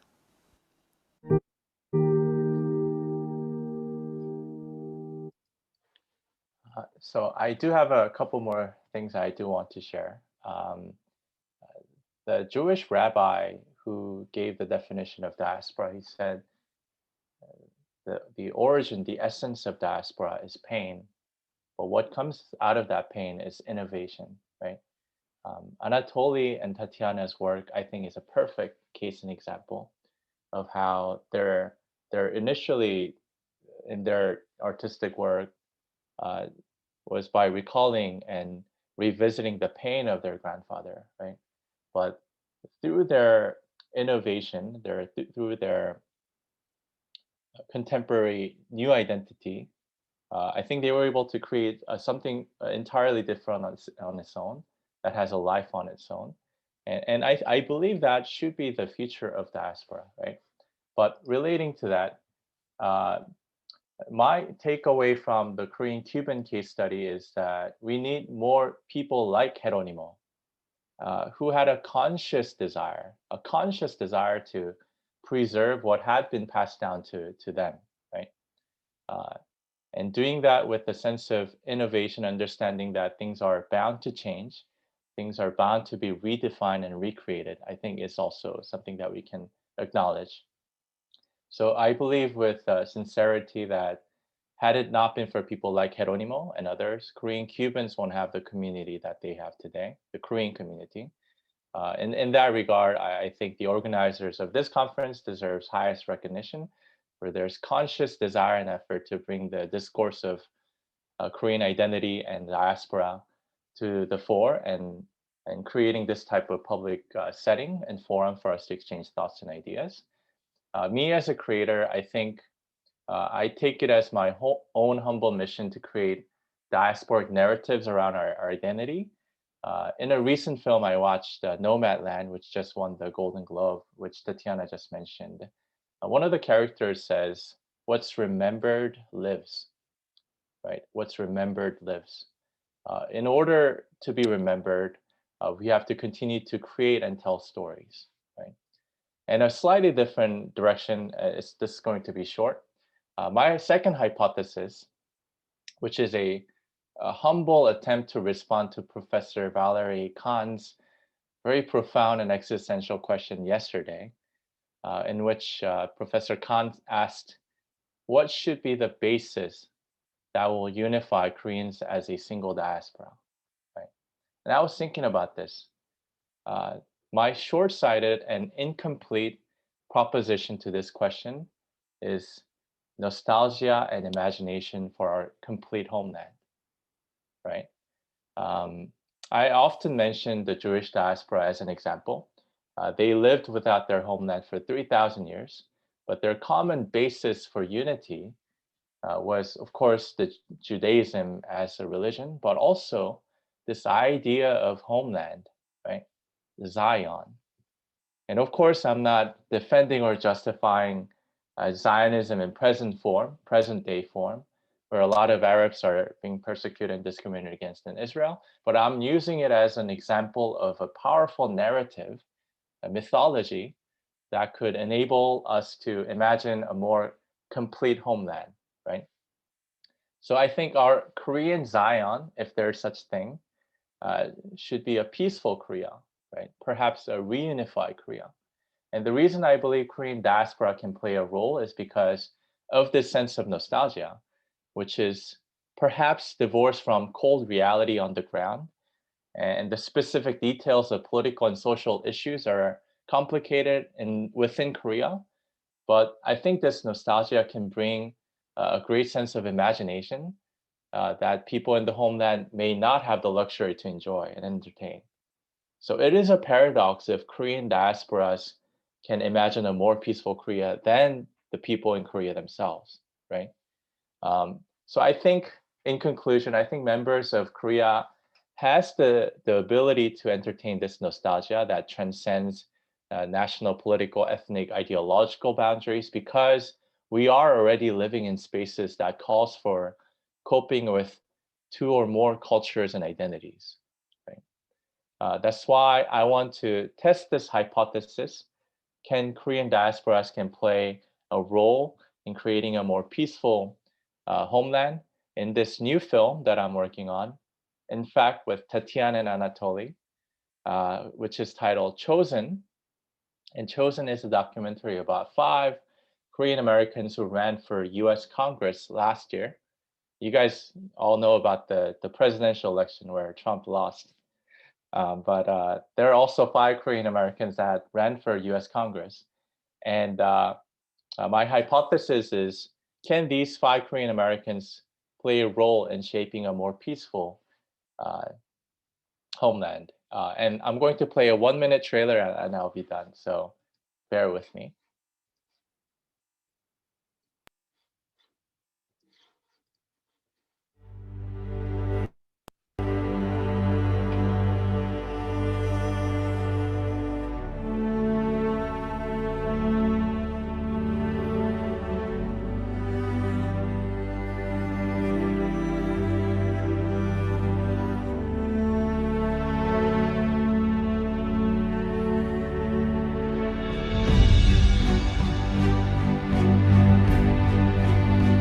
If I'm chosen by the people. If and when I'm chosen. If chosen by the people, I will make history as the first. When I get chosen by the people. If I am chosen by the people, I'll be the first.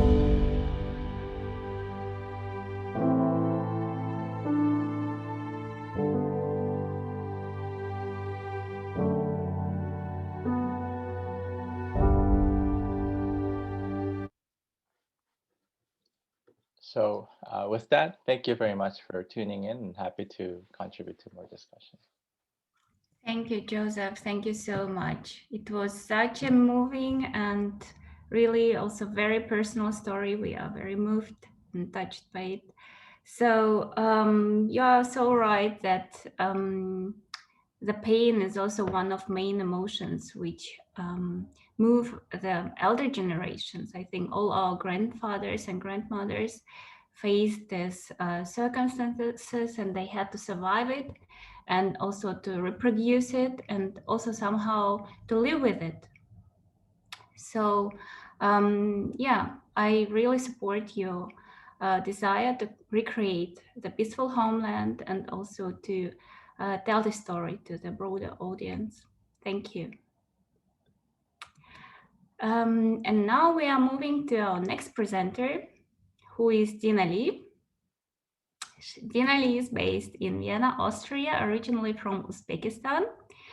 Apart from photography, she studied Italian language and intercultural communication, and she exhibited her works in Iran, US, and Europe. I'm very glad that Janna is here today because we worked together on the exhibition in 2019 here in Vienna, and she will tell us more about the Koryo Saram identity in portrait photography. And as you could see, her portrait is a poster of our workshop, and thank you for sharing, Janna. So the stage is yours.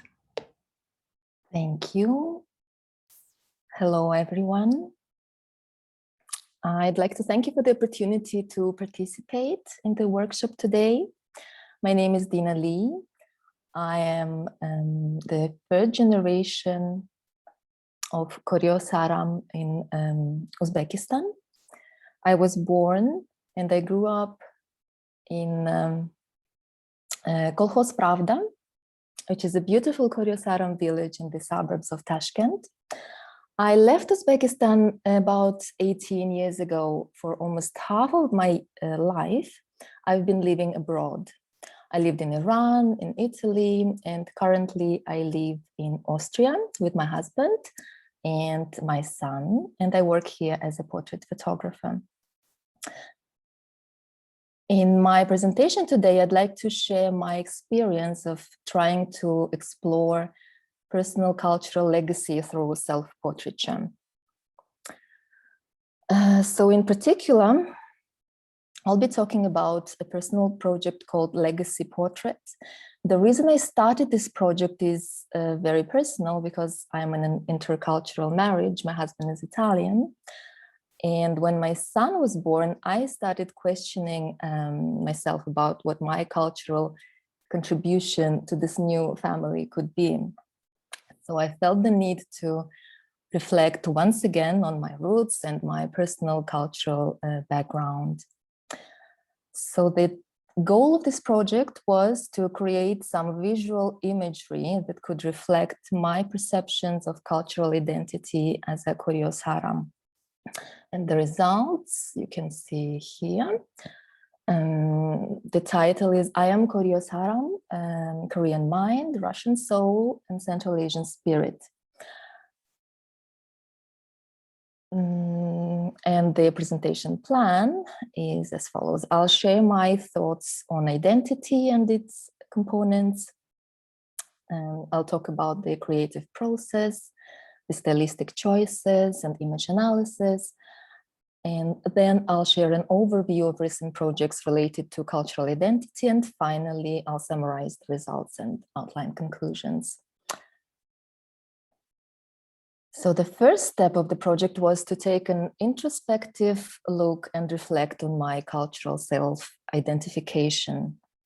As a Koryo Saram in Soviet Uzbekistan, I was growing up in a multi-ethnic and multicultural environment. That's why we, Koryo Saram, as community, were always exposed to cultural and ethnic diversity. We were part of it.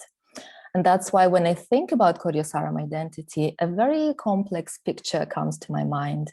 I try to show it here in this slide. As you can see, at the basis, we can see three main components.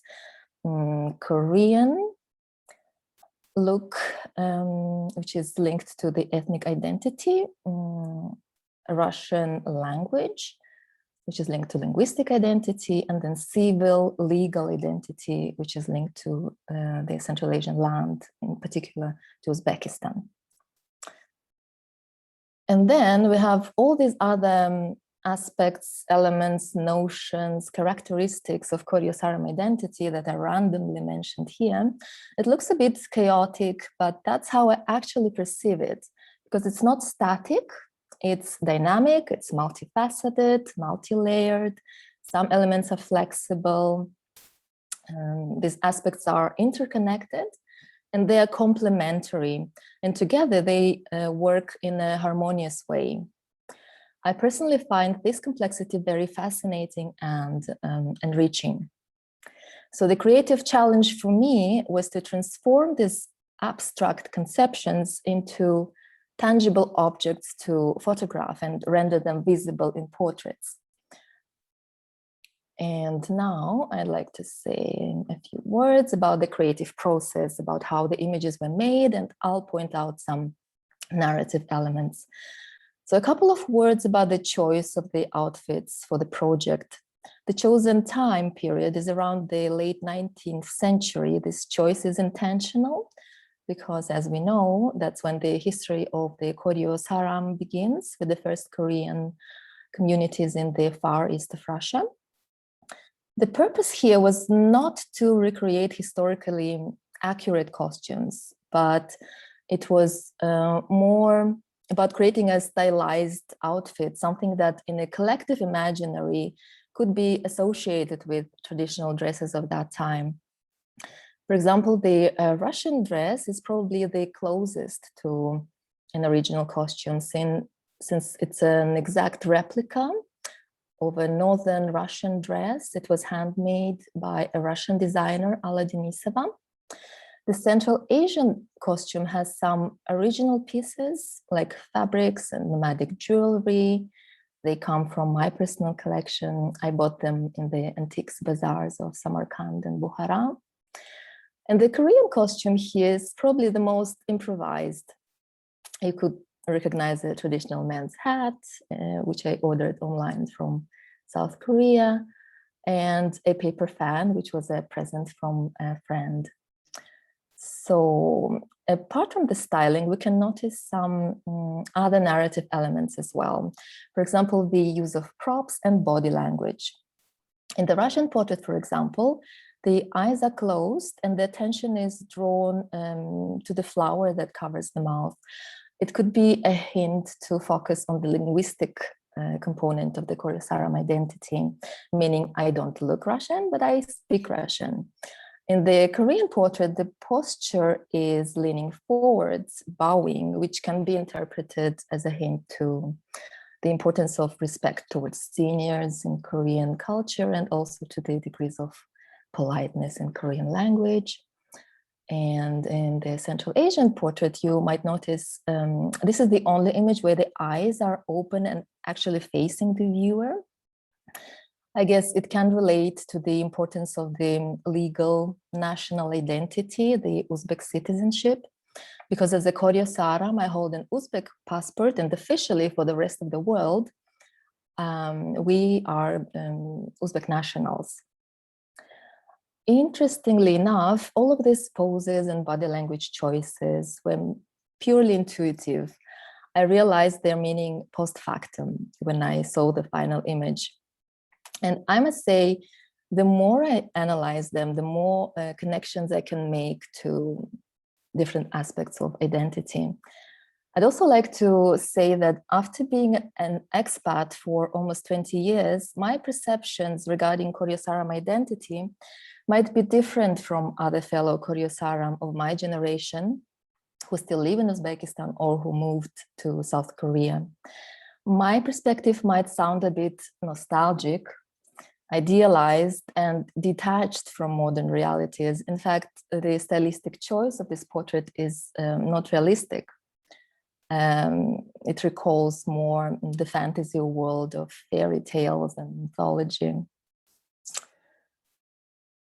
So before summarizing the results, I'd like to give a quick overview on the projects I was working on in the last couple of years. They all have a common theme of exploring cultural identity through portraiture. They are in a way direct outcomes of my legacy portrait project, because sharing my legacy portraits online led to several creative projects and collaborations.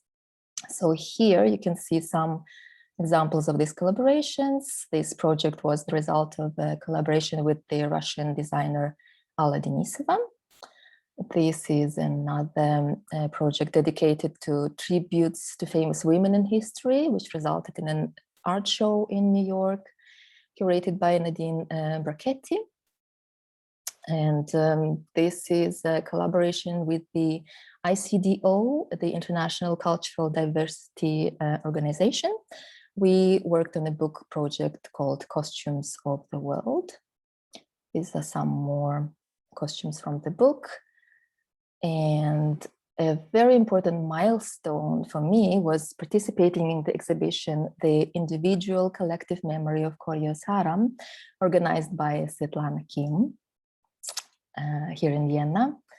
It was an honor for me to have my works exhibited alongside the legendary Victor An, who is a master photographer, Koryo Saram from Uzbekistan, who has created an impressive body of work documenting the life of the Koryo Saram community. You can see his work here on the left side of the poster. So in conclusion, I'd like to summarize the result of my legacy portrait project. So thanks to the power of imagination and the power of photography, it was possible for me to translate cultural identity in visual imagery, transform abstract concepts in tangible artworks, and eventually, on a personal level, the project helped me to build personal cultural legacy, something that I can pass on to the next generation in my family and in my community. Also, I am very grateful for the fact that my image was chosen to be on the poster of the workshop, which means that the image has a symbolic relevance in this context. So it is a great honor for me and a sign of recognition. And it also encourages me to continue the Legacy Portrait project, to explore maybe other aspects of the complex Koryo Saram identity and to experiment with different historical moments and try different territorial settings as well. And with this, I conclude my presentation and I thank you very much for your attention.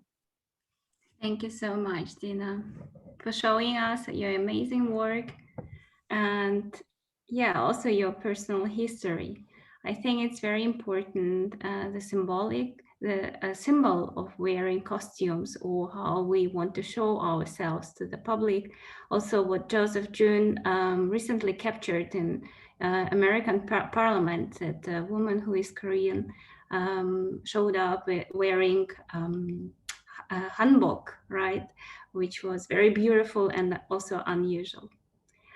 So now we are going to turn to our next panel, which Alexandra Tsai will then explain in detail. Alexandra is a contemporary art curator. She is a founder of Open Mind, the platform for cultural dialogue. She studied cultural policy and management in England, and she joined us also, I guess, from England now, and from Kazakhstan probably. Yes, and she will tell us more about the panel, which is called The Future is Coming from All Directions, with Alexandra Tsai and Seokyeong Lee. Alexandra, please. Hello to all. Thank you, Svetlana and Evgenia, the whole organizational team. Yes, I'm actually joining from Vancouver, and it's like early morning, so please, sorry if I'm a bit not in the whole conscious state yet. But I'm very glad to be a part of this interesting section and together with a wonderful artist and my friends, Alexander Rugai and Seokyeong Lee. And the topic we want to discuss and touch today is the construction and deconstruction of identity through means of artistic practice, artistic media. And I believe what make art is interesting and important in that whole idea of identity discussion, of the issue of identity and historic memory is a dual quality of art, that through art we ask questions, we reflect on the identity, but also we as artists, as like creative producers, we embody the identity and in artistic capital, right, in cultural capital. And art in that sense is important arena because it's embodies the notion of Koreanness and the notion of identity. And also what I find really fascinating and interesting, like as a curator, but also as a scholar, like as a researcher, is that art can be also a medium for memory, and it can be that site for memory, what Pierre Nora called lieu de mémoire. So let me introduce artists who are really working a lot in their individual artistic practice, but also together on the issues of memory and identity. And it's Alexander Ugay from Kazakhstan, Alexander somewhere here, and Seokyeong Lee from Korea.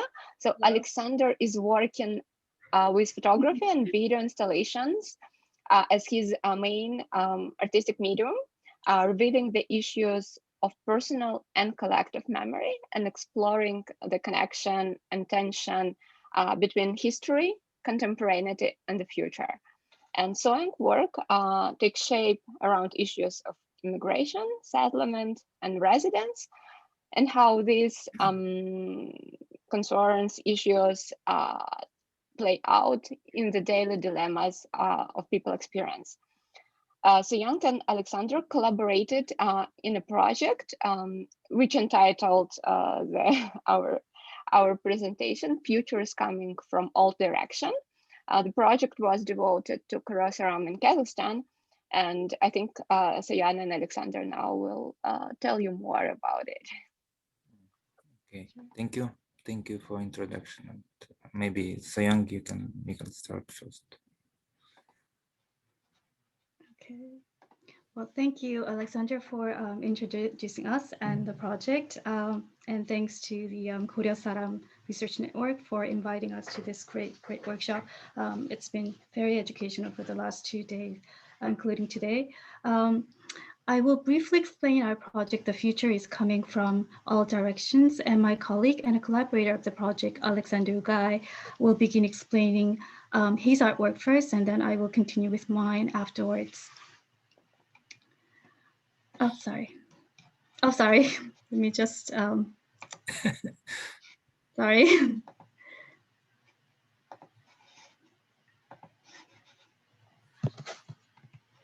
Give me 1 second to sort things out.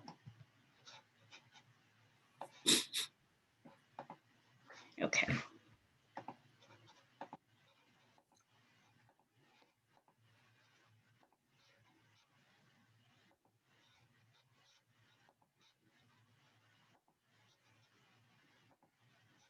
So we started the project in 2011, and since the beginning, we had discussions on which direction we'll go with the project. There were a few things we didn't want to focus on. We decided not to stress too much on the past as the sad, tragic, historic event, but rather focus on how they've survived. And now we can take a careful look at their history and lives as one of the role models for future migrant groups and societies. After a year of research, we've divided our project into 2 parts.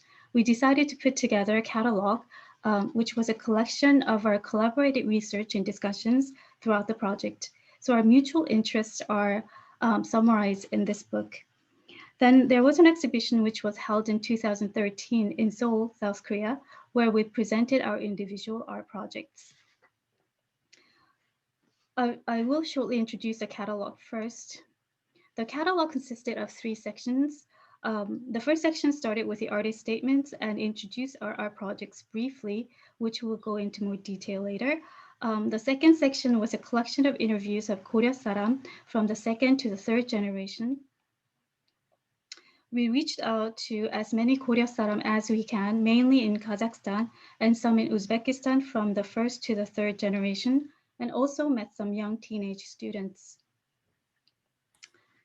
We also included a few Koreans who had been living in Kazakhstan as immigrants and some businessmen who moved there after 1991, as well as 3 Korean college students from Seoul. We interviewed them mostly in person and recorded the interviews in video and some by written interviews via email. Here are the 8 questions. We asked them all. I will just read a few. Number 1, what are important historical dates for you? Number 4, are there any other identities besides national identity, and what are their significances? Number 7, is there anything that you can call the future today? So these are the 8 questions. The third section is the archive, where we point out what we thought was worth looking into historically and how they are still relevant to our art projects and discussions. There is a short article on Koryo Mal, which was briefly introduced by Byung-ha Kim, who had published some informative books on Koryo Saram related subjects, including his own poetry collections. We also wanted to discuss some artwork, film, and poetry created on the subject of Koryo Saram by artists, poets, and creators of Koryo Saram. Among those who are still active in their fields, we asked the 3 people from the third generation, Lavrenti Song, a film director, Victor An, a photographer, and Stanislav Lee, a poet, to help us out. Upon their kind contribution and assistance, we're able to include a brief introduction of these artists and a few images and poems from their vast amount of creations. I've only prepared a few images from their work today. Lavrenti Song also directed The Promised Land, Saram Tang is a Korean title, commissioned by the Ministry of Culture of Kazakhstan in 2010. And Victor An, I think Gina Leo has also mentioned in her presentation, is a well-known photojournalist for a Korean newspaper, as well as a photographer who's been in the field for a long time. And this is a poem by Stanislav Lee, a poet who was also our guide to Ushtupe, one of the first landing sites of Koryo Saram in Kazakhstan. And we thought they were the generation or age groups who deeply relate Koryo Saram to the motherland Korea in their creative works. As we don't have time to go through all the chapters of this section, lastly, I will briefly mention our interest in the concept of the set of offensive and defensive movements from the old technique of Korean martial arts, Taekwondo, founded by General Choi Hong-hee. In a short article, Alexander points out that the idea of till is a technique to increase people's cultural and historical memory by naming these movements after some of the most important figures in Korean history, such as An Jung-gun, a patriot who fought for the independence of Korea during the Japanese colonial time. There is also Tongil-til, which is a set of movements striving for the unification of Korea. Okay, now let's move on to our individual art projects. There are responses and observations of the past, the present, and the future of Koryo Saram after focusing on various areas of their lives for a 2-year period. Sasha can begin with, Alexander Ugai can begin with his presentation first. Yeah. Okay, thank you. Thank you so much. So the first work I would like to talk about is called Model for Assembly 2012. You can see on the picture. The idea was to create a section of the collective memory of the diaspora. It's important to know that it's namely section like a slice because it comes to the state of memory as at a certain period of time. And it was almost 10 years ago. So section was done on the border between the communicative memory and the cultural memory.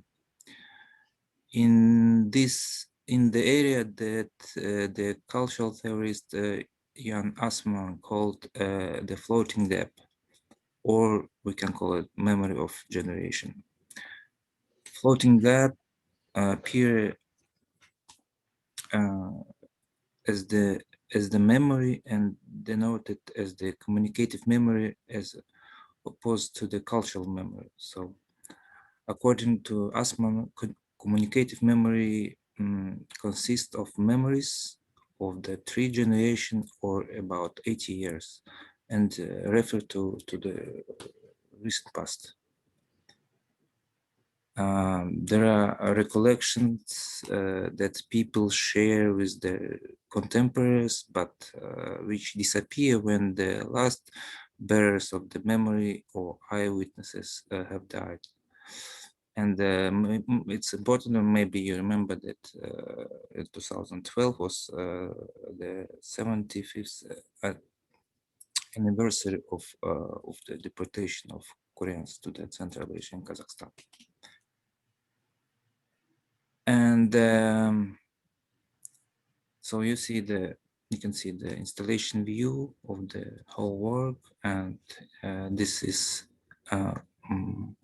iconography is composed of separate elements, and I choose such an image structure because it reflects the idea of the memory as something that can be constructed.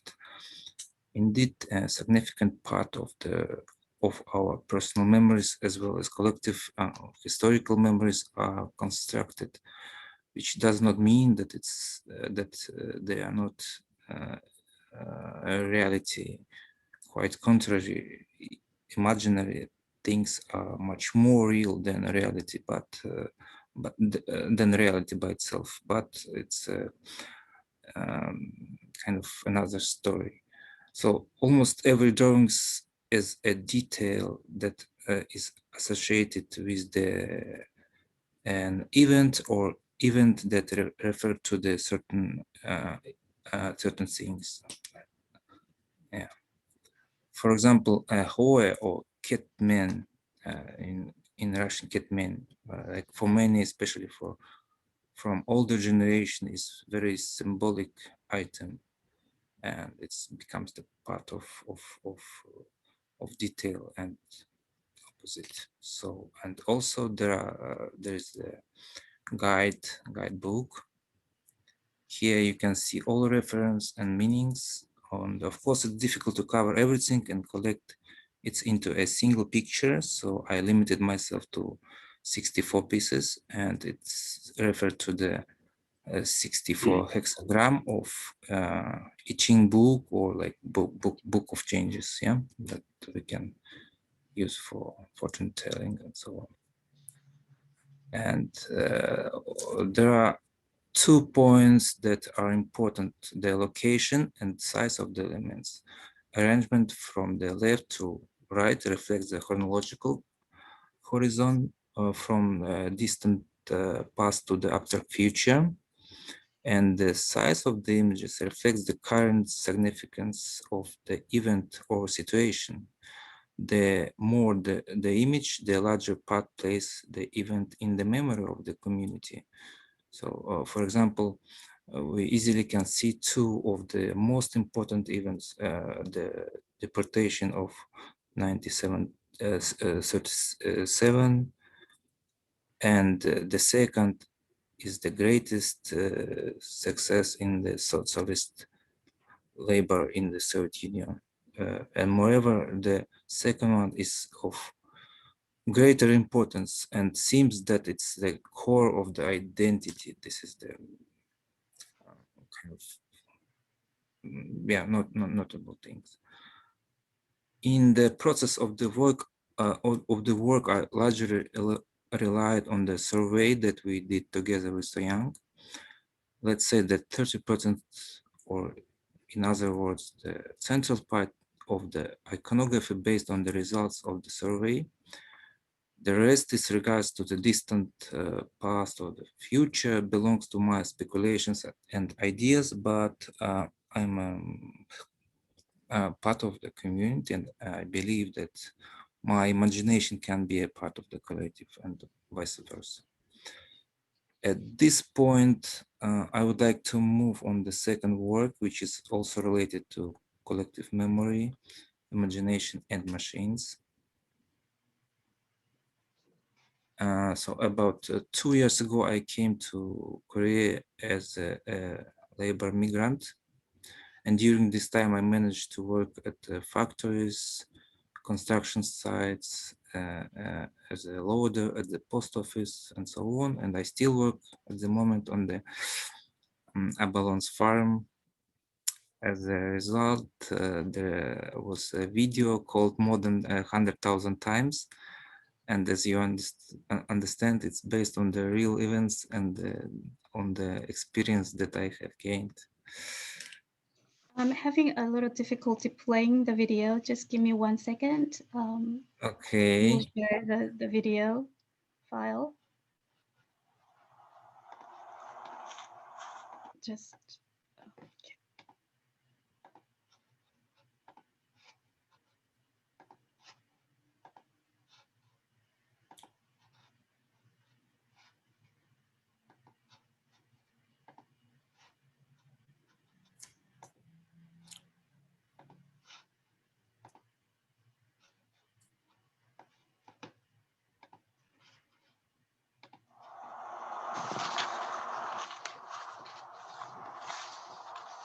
Yes, so you can see how labor migrants, mostly Koreans, demonstrate their movements of their working process, but not in their workplaces, because usually doing simple physical or industrial labor, mentally person is elsewhere.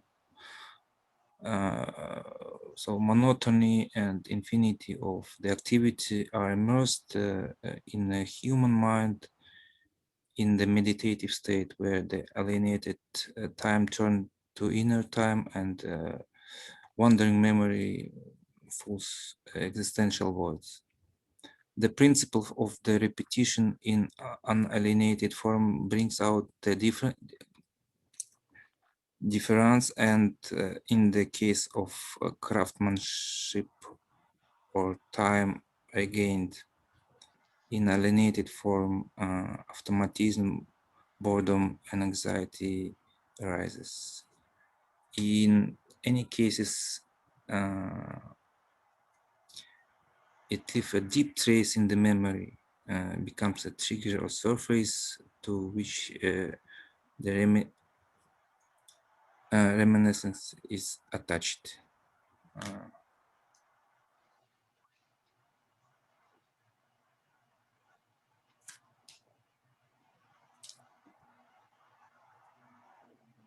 If we return to the floating gap and the central biggest image in the previous iconography, we can assume that labor in Korea will become one of the centers of attraction for collective memory for first or next fifth generation.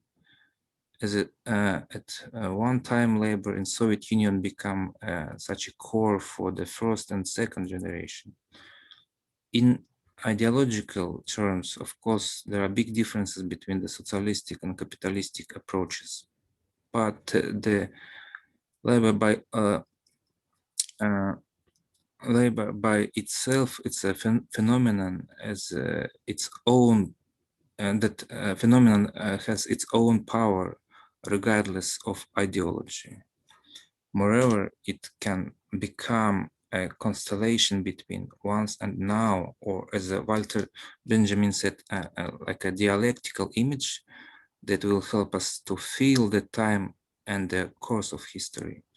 This video may be an attempt to capture those are not always visible images of collective anxiety in the imagination and the memory of the Korean community, which is in the process of reinventing the earth.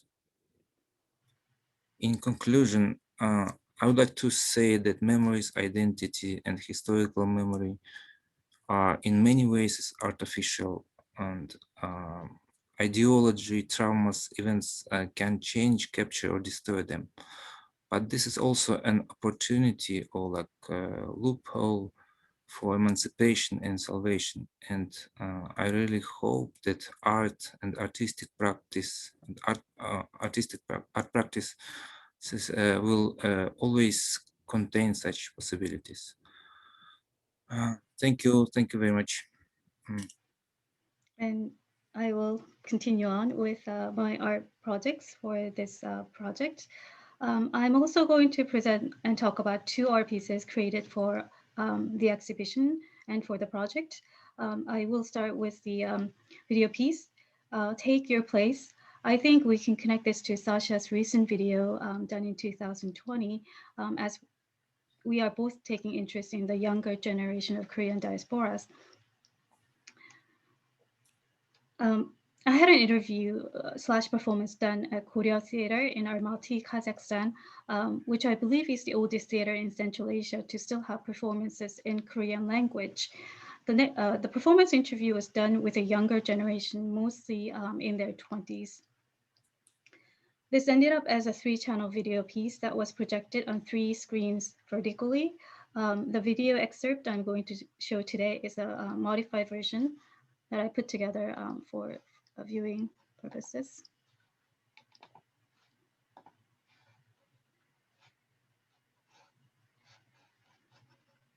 Okay.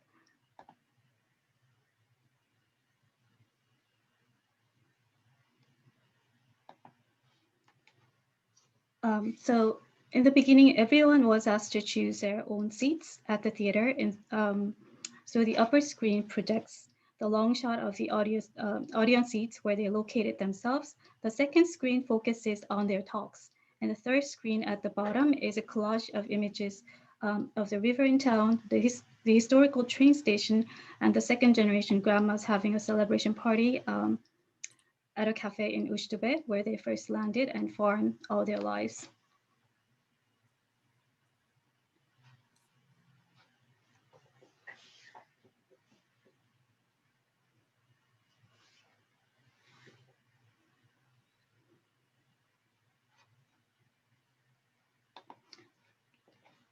After they placed themselves in the theater, I asked them about their strategies or survival skills when they moved to a completely foreign environment.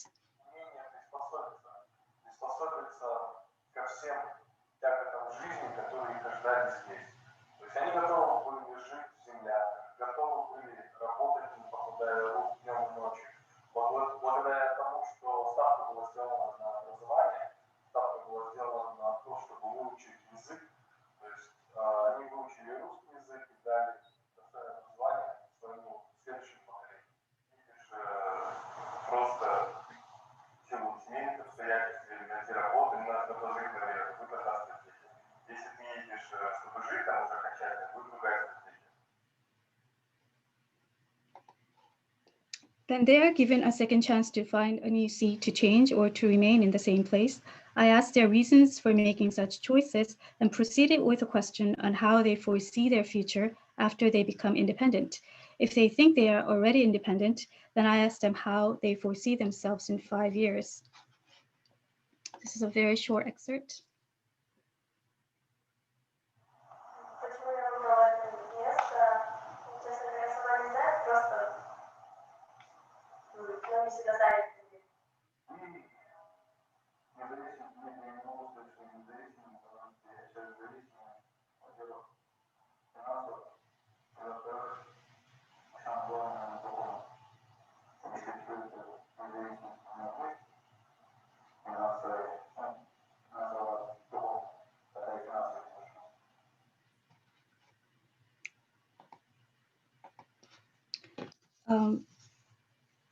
The questions directed to the younger generation of Korean diaspora in this work deal with the issues of independence, strategies in case of resettlement, and the future outlook of themselves.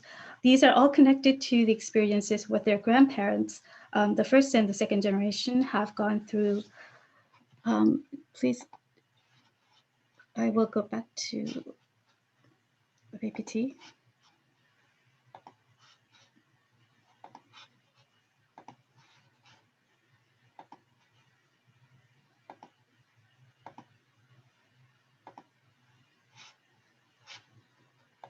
That's not working. Just 1 second.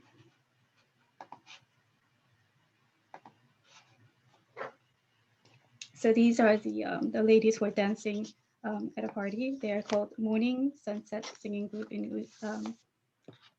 They're second generation farmers.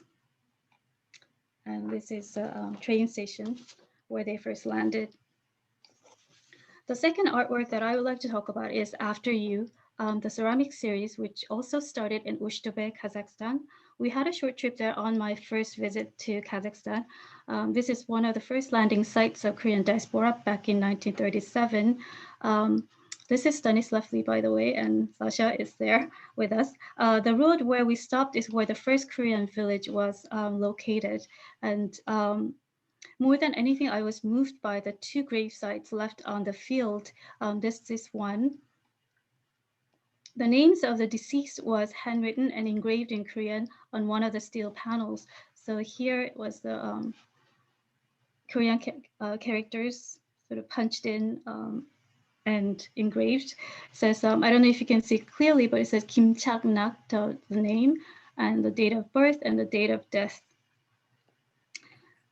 And then there was another one with also handwritten and engraved, but in Russian. So there's a Russian name engraved, and they're still left on the slope of the field today.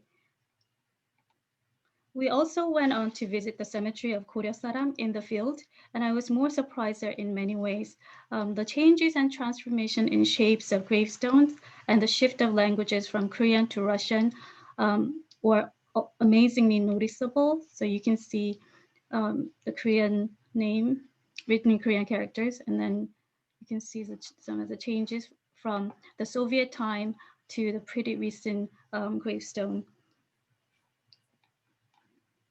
So in a way, these gravestones were the memorials that represented the eras and times that Koryo Saram at the village has lived through. You can see how the migrant society is always under the social and political pressure and influences of the state, although Koryo Saram were so keen on keeping Koreanness and the culture alive, including the language. Displacement and dislocation requires adaptation of different cultures, including different values, morals, and ethics. How do people, especially when you're already identified with certain ethnicity and nationality, adjust to a new environment dealing with their own pride, resistance, and traditions? I had many thoughts and questions by looking at them. In comparison, Korean tombstones have not drastically changed over time. There are a few changes, but they remain in similar shape, and the names are engraved either in Korean characters or in Chinese characters. So when I came back to Korea to prepare for our first exhibition in Seoul, I decided to produce replicas of these gravestones somewhat chronologically to show the audience in Korea and to talk about them as great examples of the history of the trace of history, and also as a cultural memory. I used the ceramic as a medium for the tombstone series because I wanted to use a material that has some weight and something that requires longer process in making. And as my reaction and an outlook for the current and for future design, I created the portable family urns in a shape of Cheomseongdae, which is an ancient astronomical observatory in Korea, and an hourglass. So these are the shapes. I thought instead of leaving the traces and your family names behind in a certain location, maybe you can carry or bring them to your places. And these are some of the images from our exhibition in 2013 at a place called 175 Gallery. That's Sasha's work and mine. Some other views. I presented this gravestone series in a few other exhibitions since showing them first in 2013. There are some photos of different installation views at different shows. Lastly, last year, Sasha and I restarted our project after a long pause or a break after 2013. Now we have more colleagues from the Korean art field to join the project who are interested in diverse aspects of Koryo Saram and the life of diaspora. It would be great if researchers from around the world, as well as the artists, can join us and participate in the project in any form or medium, as we're still interested and keen on what's coming in our future migrant societies. And thank you. Thank you so much. Thanks to Alexandra. Alexander and Seokyeong for your presentation. I think it's very important that you highlighted the aspect of reuniting with others who are working on the same topic. And thank you also for sharing the experiences of the migrants who work in South Korea. I think the difficulties they faced, they are very similar with other migrants and with other generations around the world. So now we are done with our presentations, and I'm going to open the floor to the discussion. We have received already several questions, and I'm going to address them. So first, we received a message from Dmitry Shin, who writes to Anatoly Ogay that in 2013, he interviewed his grandfather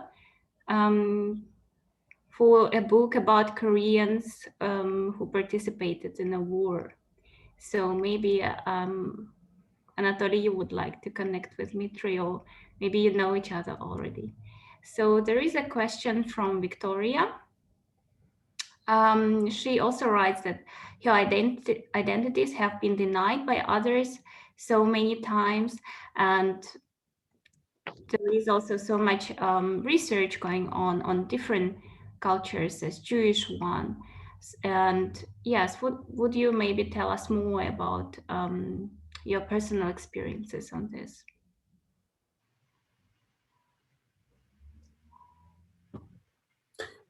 First of all, thanks to Dmitry who reached out. I know that several people contacted my grandfather, and then journalists would come in every year and then take an interview with him, and I would read them. And there was also an inspiration for me to kind of to go to my grandfather and take my own interview in the way that I wanted to, with the questions that I wanted to hear him answer.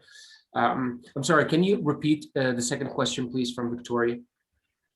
Victoria writes that her identity has also been denied by others so many times.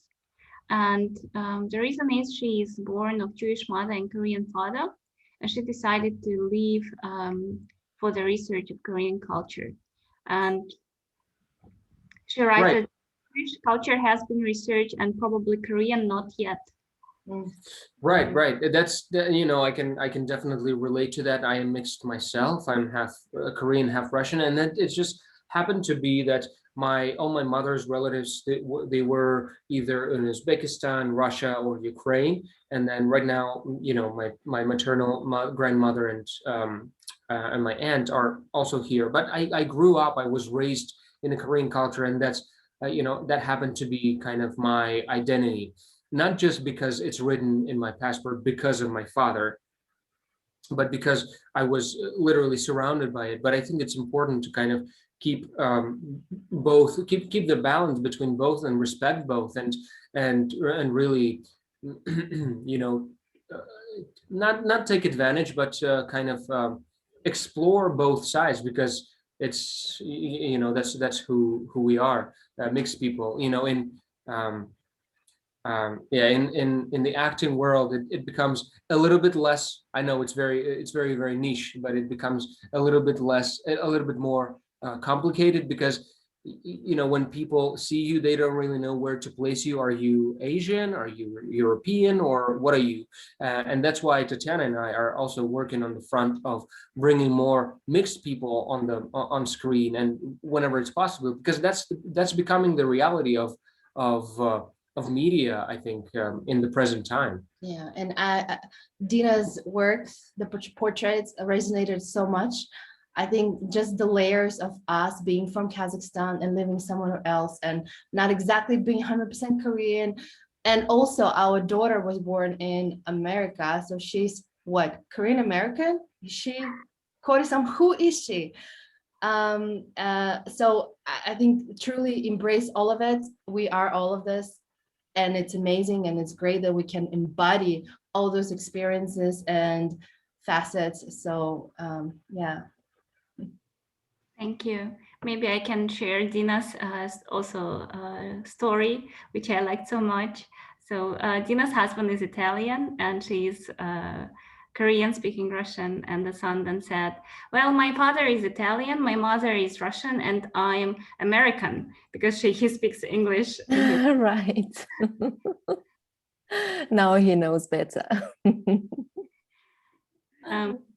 Yes, thank you for your answer. So we have a next question addressed by Sergio Gallardo to Joseph June.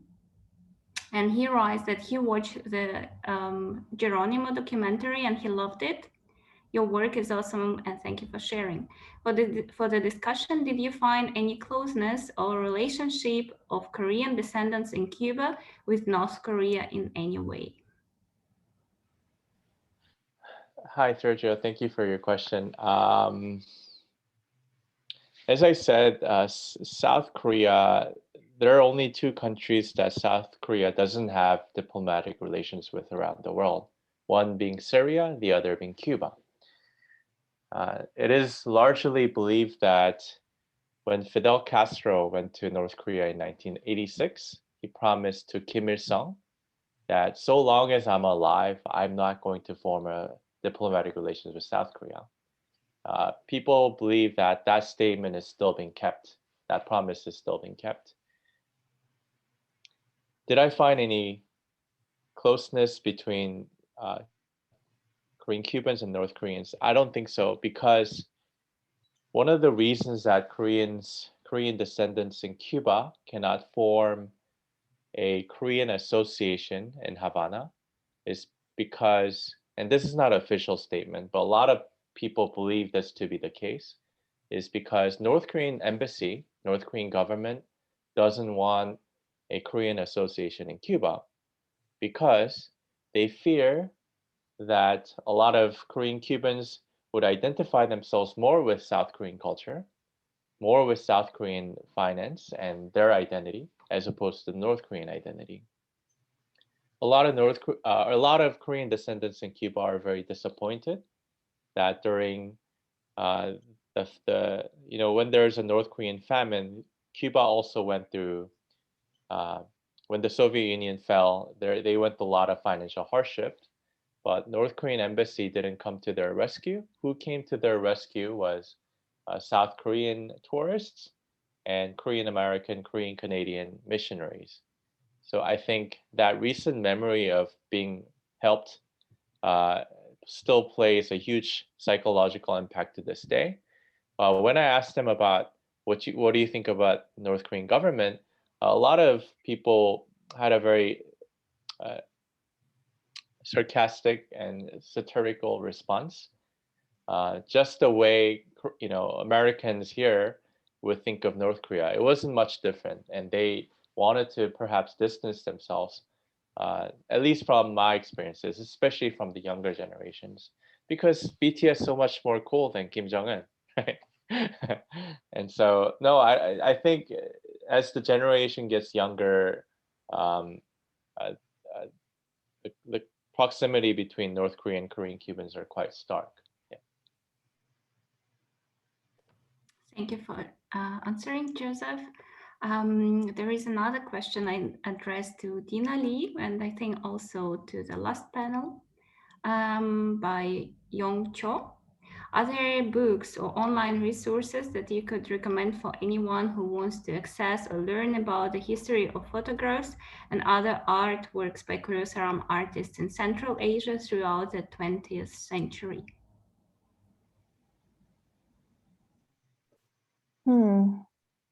Difficult to say. Maybe it's a question for our scholars who are studying the legacy of Koryo Saram. I personally have some books, contemporary Korean photography, but in Korea, in South Korea.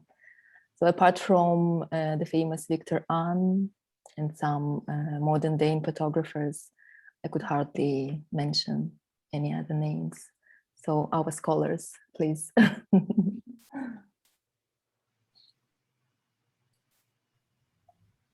So Jung, would you like to share your thoughts? I'm just trying to think of the names of the books, but like Gina said, it's I'm not, we didn't really focus particularly on photography. So I can't, at the moment, I can't really think of the titles of the books on photography, but there are actually a lot of, not a lot, but there are some shows, good shows on not just Koryo Saram, but on like arts on Central Asia. So we recently had a show in Korea last year. It was a tour of Kazakh art. So you can probably look into those recent shows and find out what younger Koryo Saram or Central Asian artists are working on the topics. They also deal with a lot of issues of diasporas as well, because they have such mixed ethnicities in their countries. Maybe Alexandra can answer There better. are like there are no particular books or centralized archives or websites, but if you're interested, it's more, or you are started maybe looking through artists who work on the issue, and yeah, it's not particularly maybe only like Koryo Saram artists, but like artistic scene in general, and there are some artists inside the artistic scene in Central Asia who are taking the topic of identity. But if you want a recommendation of a single book, single title, or centralized archive, there are no such a thing. Sure. Thank you. We have another question from Joseph June. Would you like to address it personally? Sure.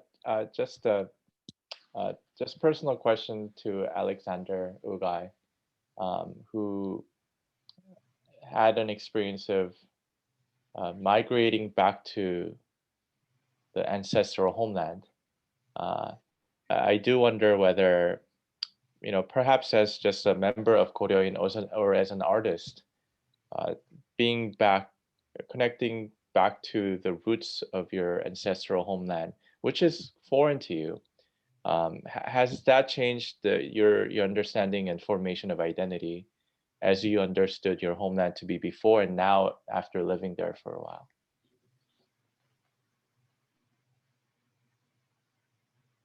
You're on mute. You're on mute.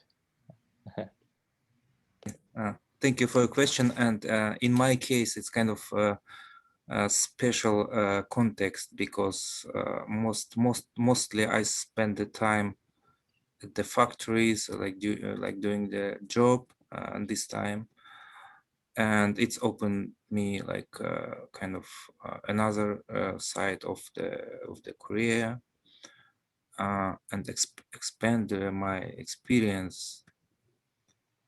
So it's difficult to combine together, but yes, I got some kind of invisible structure that was not visible for me before this experience, let's say. I don't know. It's kind of rules and some like language without the letters, let's say. That's something like that. It's interesting.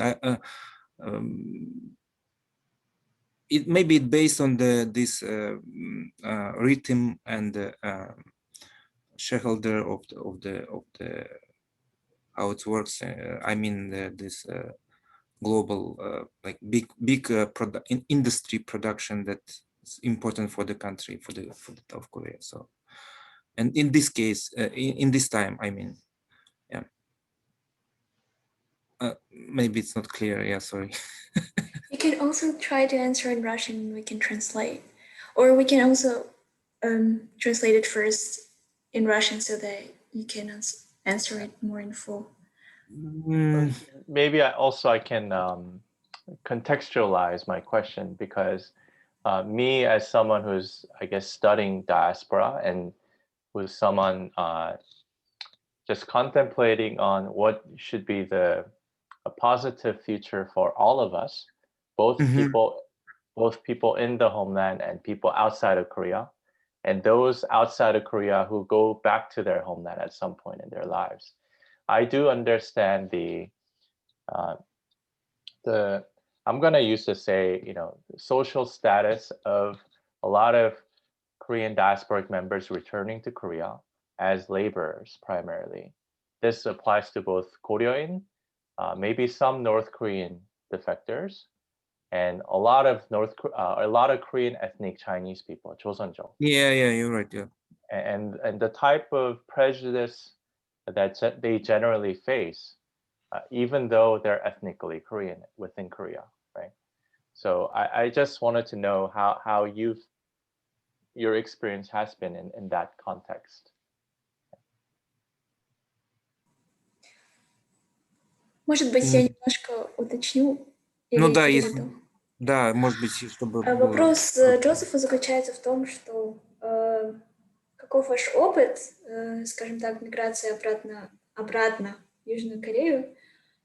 Считаете ли вы вообще, что вы возвращаетесь как бы к своим корням в какой-то мере? И как ваш опыт именно рабочей миграции влияет на вашу самоидентичность, этническую корейскую?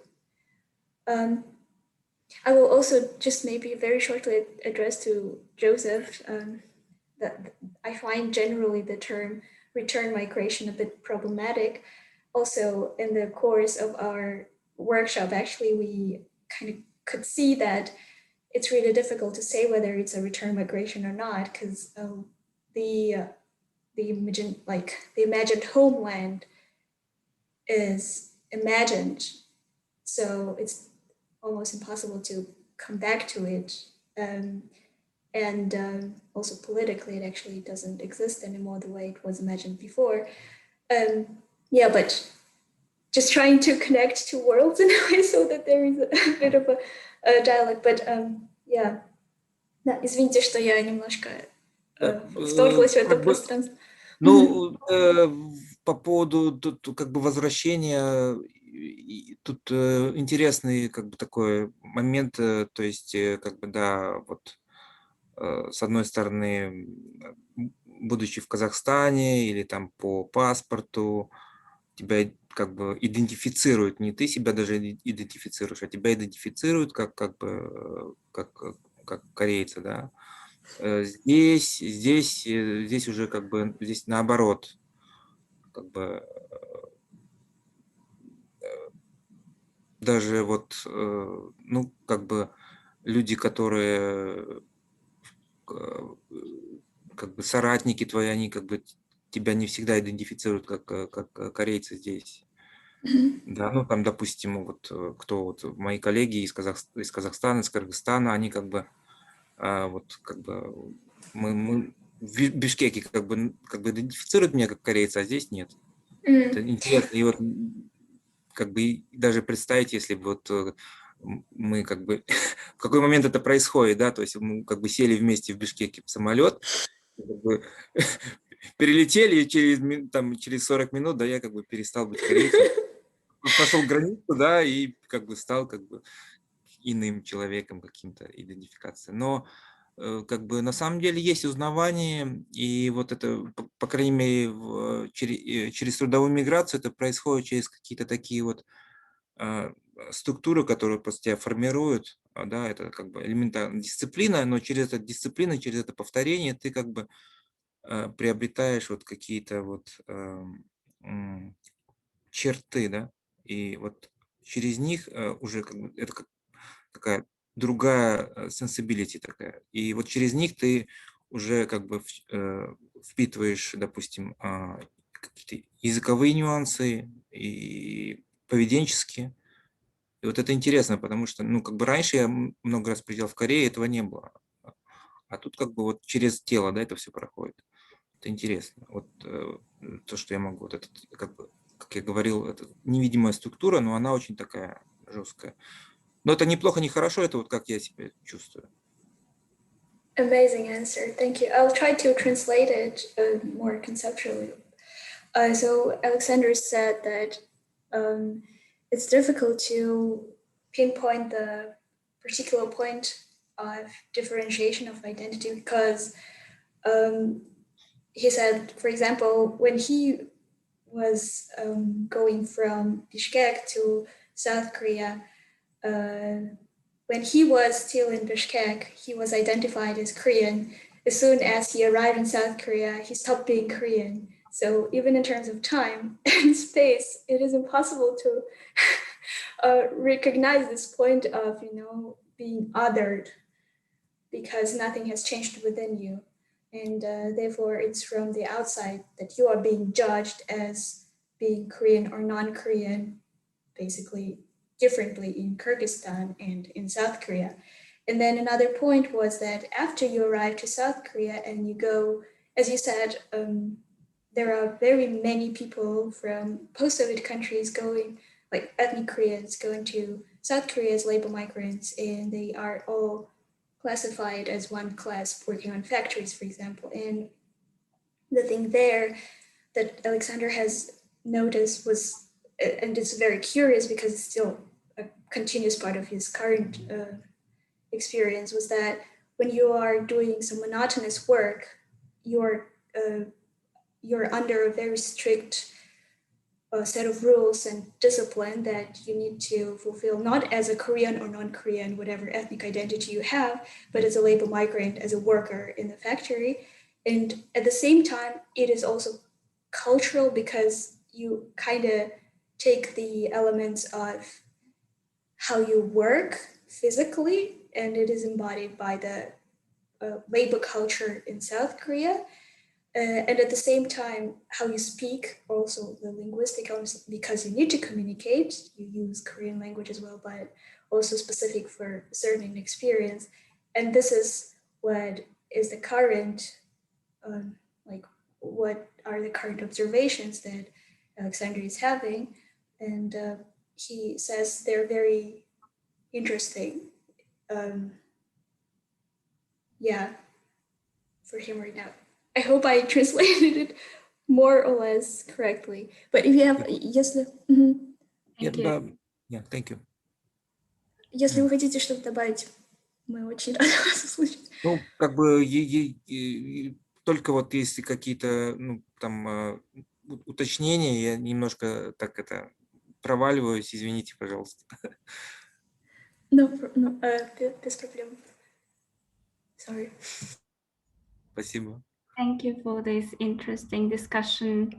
And what was actually very funny that Alexander said, once he is in the plane, he is still Korean, but when he arrives in South Korea, he is wondering since when it starts that he is not Korean or not perceived as Korean anymore. Yes, so thank you all for your interesting questions and answers. And I see that we received a couple of questions as well in a chat. But maybe I will give just Victoria 10 the possibility to comment it and to sum up, and then I will close our discussion. So what exactly would you like to comment on? Sorry. You can just repeat your comment from the chat. Okay. So I think this is a really common thing for so many people.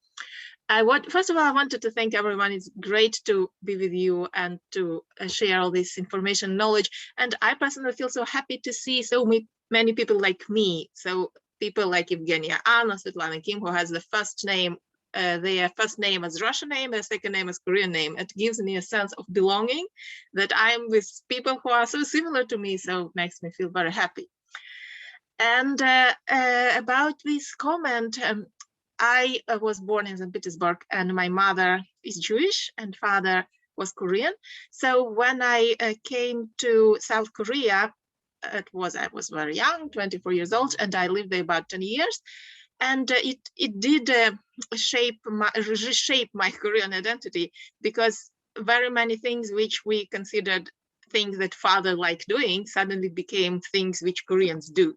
So, for example, my father used to put rice into hot water, which was a bit strange, but eventually my brother also started doing that because that's what father did. But when I came to Korea, I suddenly realized, oh, Koreans like eating soup with rice, and the hot water, it is also a soup. It even has this name, don't remember, Korean word.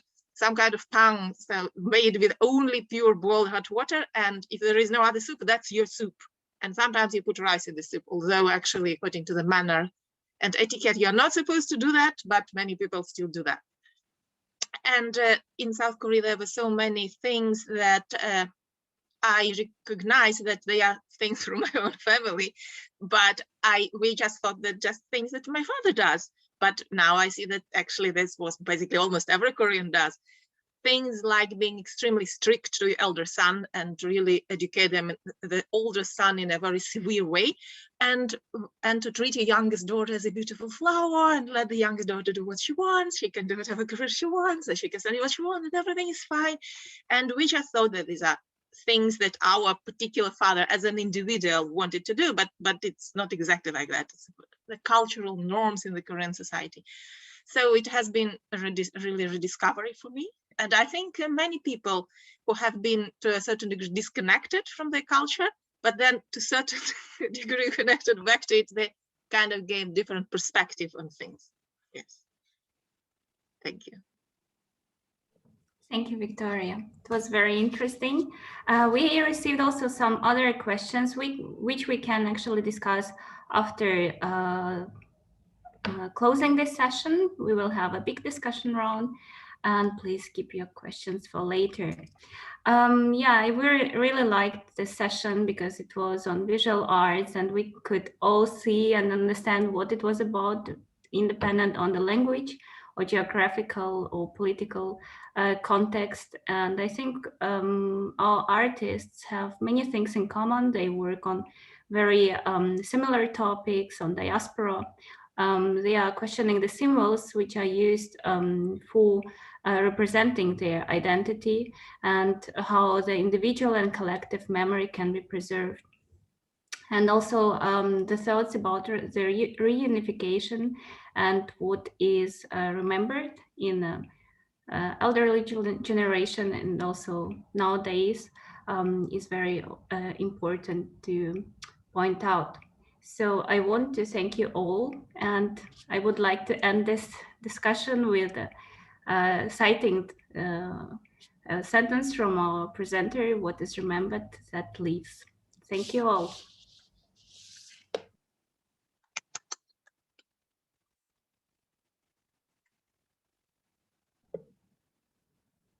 So now we have another 30 minutes for a bigger discussion, for conclusion, and we will hear from Evgenia and Zach also their ideas and possibilities on future cooperation. I think there was a question from Professor Han also, and I'm not sure whether it was for the whole previous session or in general, and I think it's good time also to comment for the last session so that we can then address to the general two-day workshop program. So if Yulia Sergeyevich can switch on now, maybe.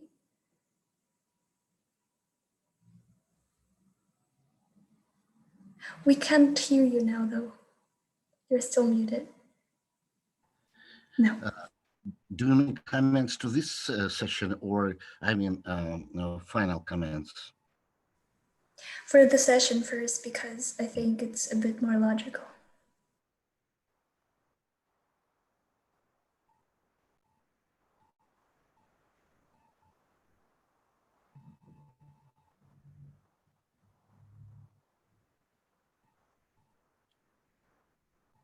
Lady Han, we don't hear you. You can ask your question now.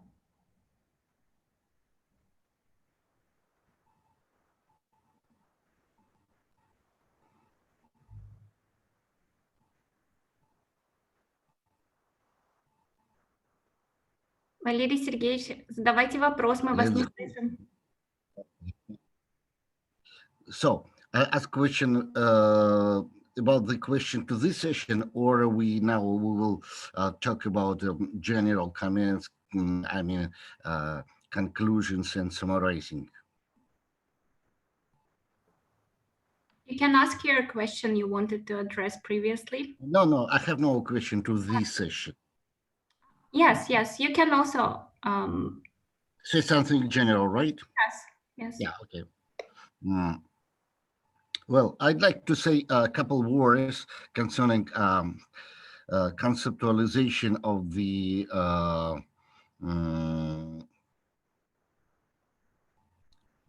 identity issue. Well, yesterday we started from the my paper. The name of my paper was on the plurality of the identities, and we, I guess, come. It's like circle, come to the end, and again we our conclusion is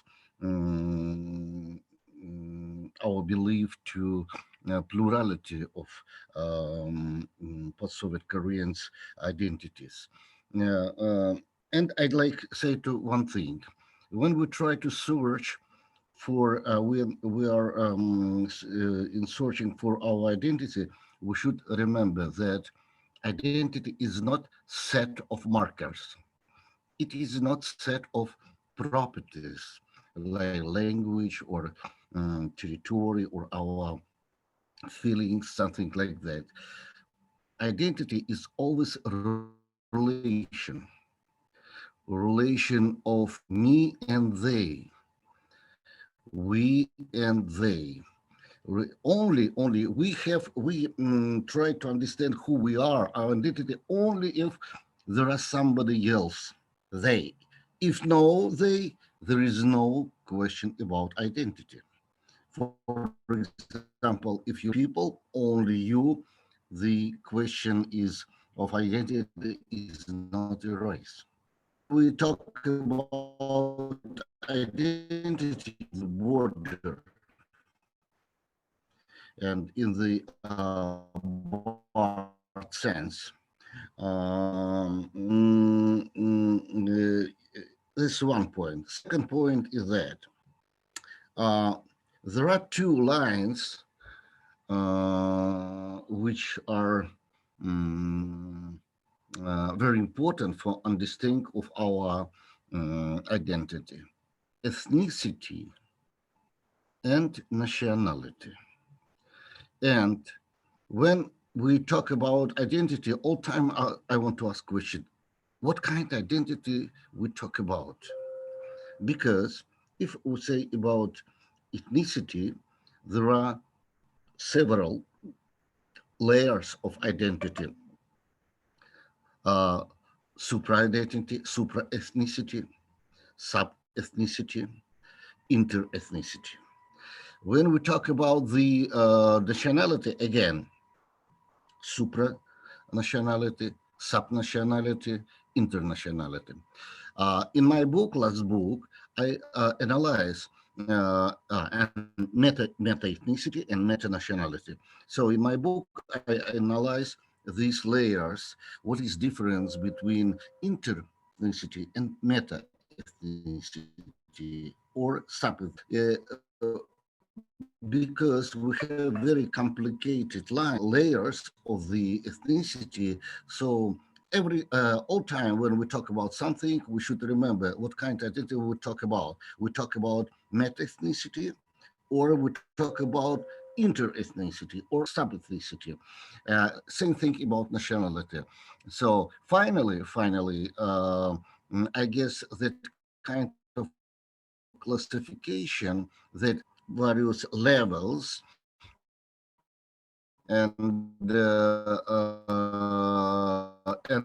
these levels all time related, see me, us, and they. And when understand this conceptual picture of this notion, maybe it will be more easy to say about future, because future of what identity.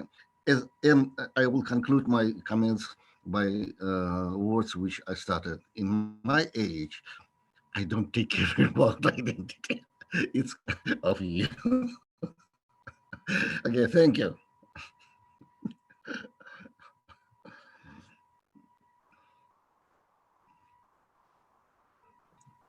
Did you hear me or not? Yes, thank you. Heard you very well.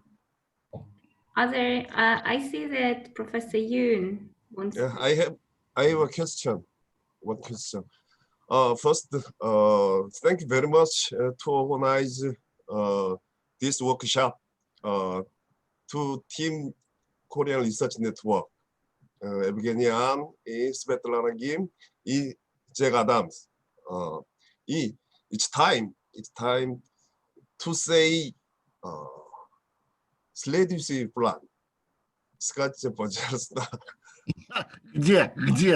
А второй workshop где и когда и в каком теме ваш план? Какой ваш план есть? Скажите, пожалуйста.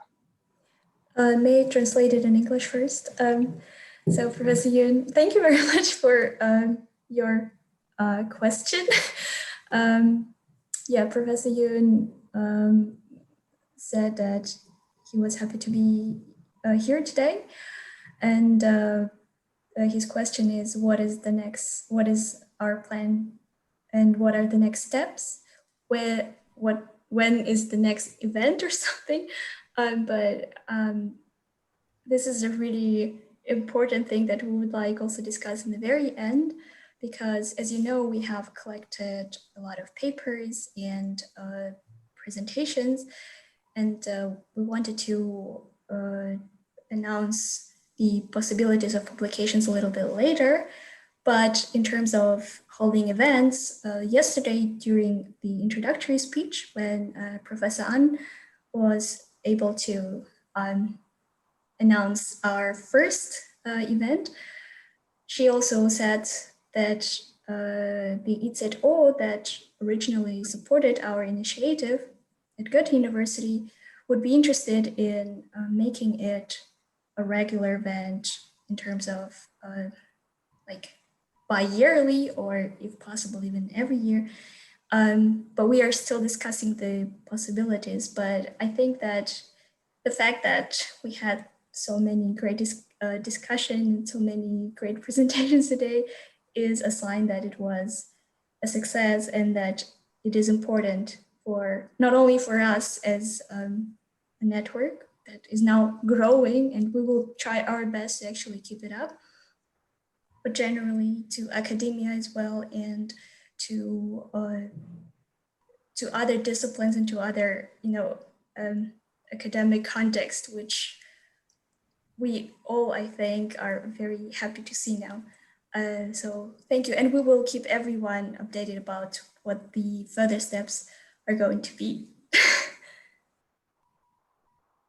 Yes, I would like also to add that the previous idea was to see what kind of research is going on Koryo Saram Diaspora, and who is actually involved, and how can we connect and bring all these people together. And this is why we established this kind of network where you can all connect and exchange ideas, and also see what kind of research focuses are there worldwide. And we have had presenters from 30 presenters from 15 countries worldwide. And thank you all for joining, even though there are different time zones and night or early morning. Yes, and we thank you also. We will collect all the presentations and we'll share that by email, and we will inform you also in detail about further steps. Yes, maybe also still addressed to our today program in general, and maybe give some final remarks also for me personally, but maybe representing our team. It was really partially, of course, a very thought-provoking experience, at the same time a healing experience, especially the very last session. And seeing that the experience of one group of people written or performed and represented through different artistic ways can actually become universal, although being very, very context specific. It can become something that serves not only this community, but actually the many other communities in the world that are also searching for their representation, are searching for the tools of expressing themselves and their experiences.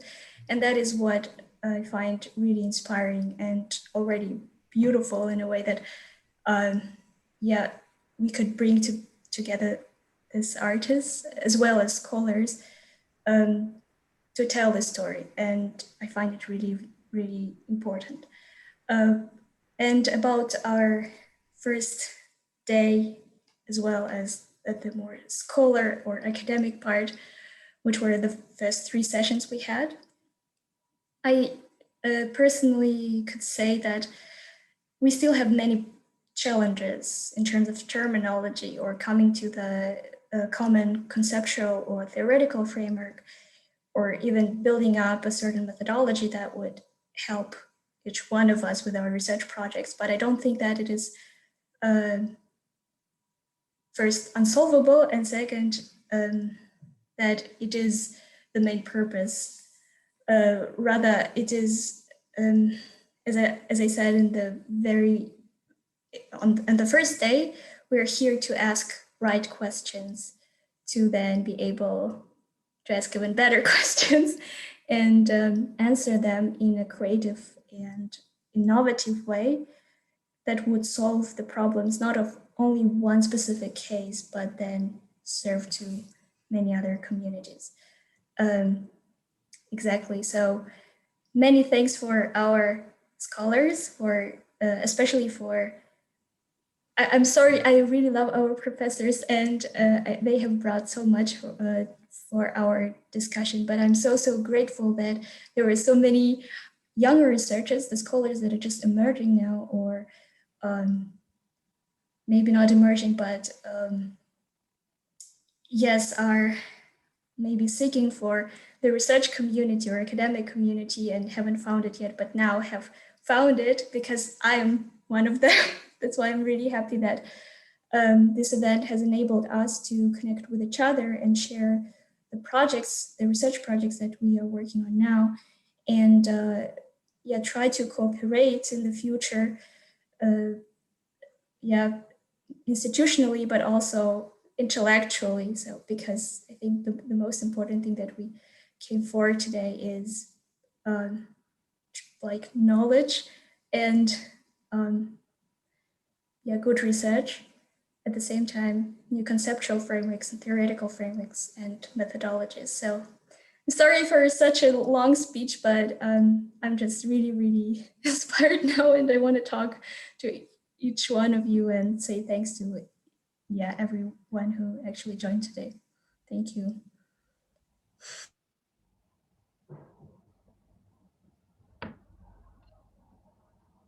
It was a fantastic conference. Thank you so much. And the artists are so great. Yeah, it was amazing. Thank you all, and we will appreciate if you all switch the camera on for a picture all together. So that we can... Okay, so we make a picture and then we discuss the further publication. Okay. Oh, the younger scholar is joining us. Future generation, yes, it's here. A Korean American. So, Zhenya, will you take a picture? Do you have this function? Actually, the problem is I can't see everyone on one screen, so there will be 2 pictures, but yeah, just a second. So picture number 1.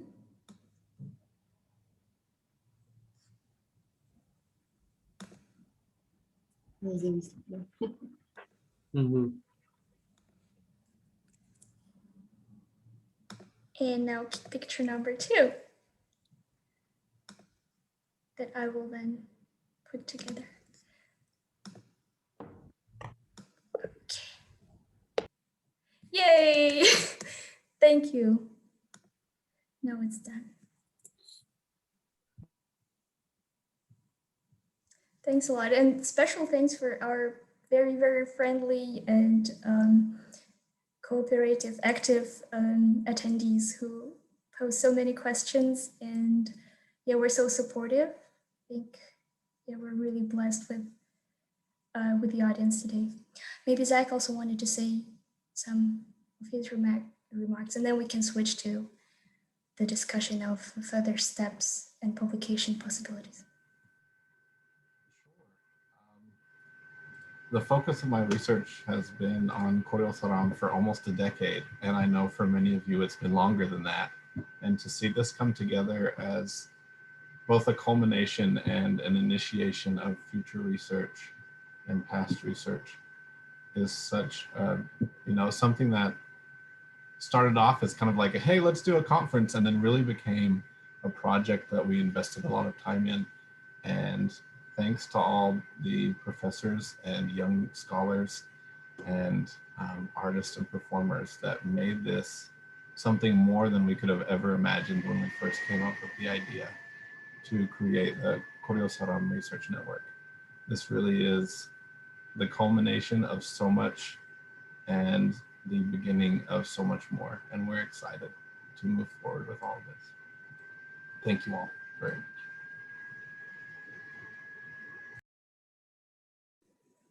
Thanks, Zach. If there are also any other comments or anything that comes from the audience now, you can also share it in chat or actually just unmute yourself and start talking. So we give like 20 seconds to decide, and then we switch to the next part.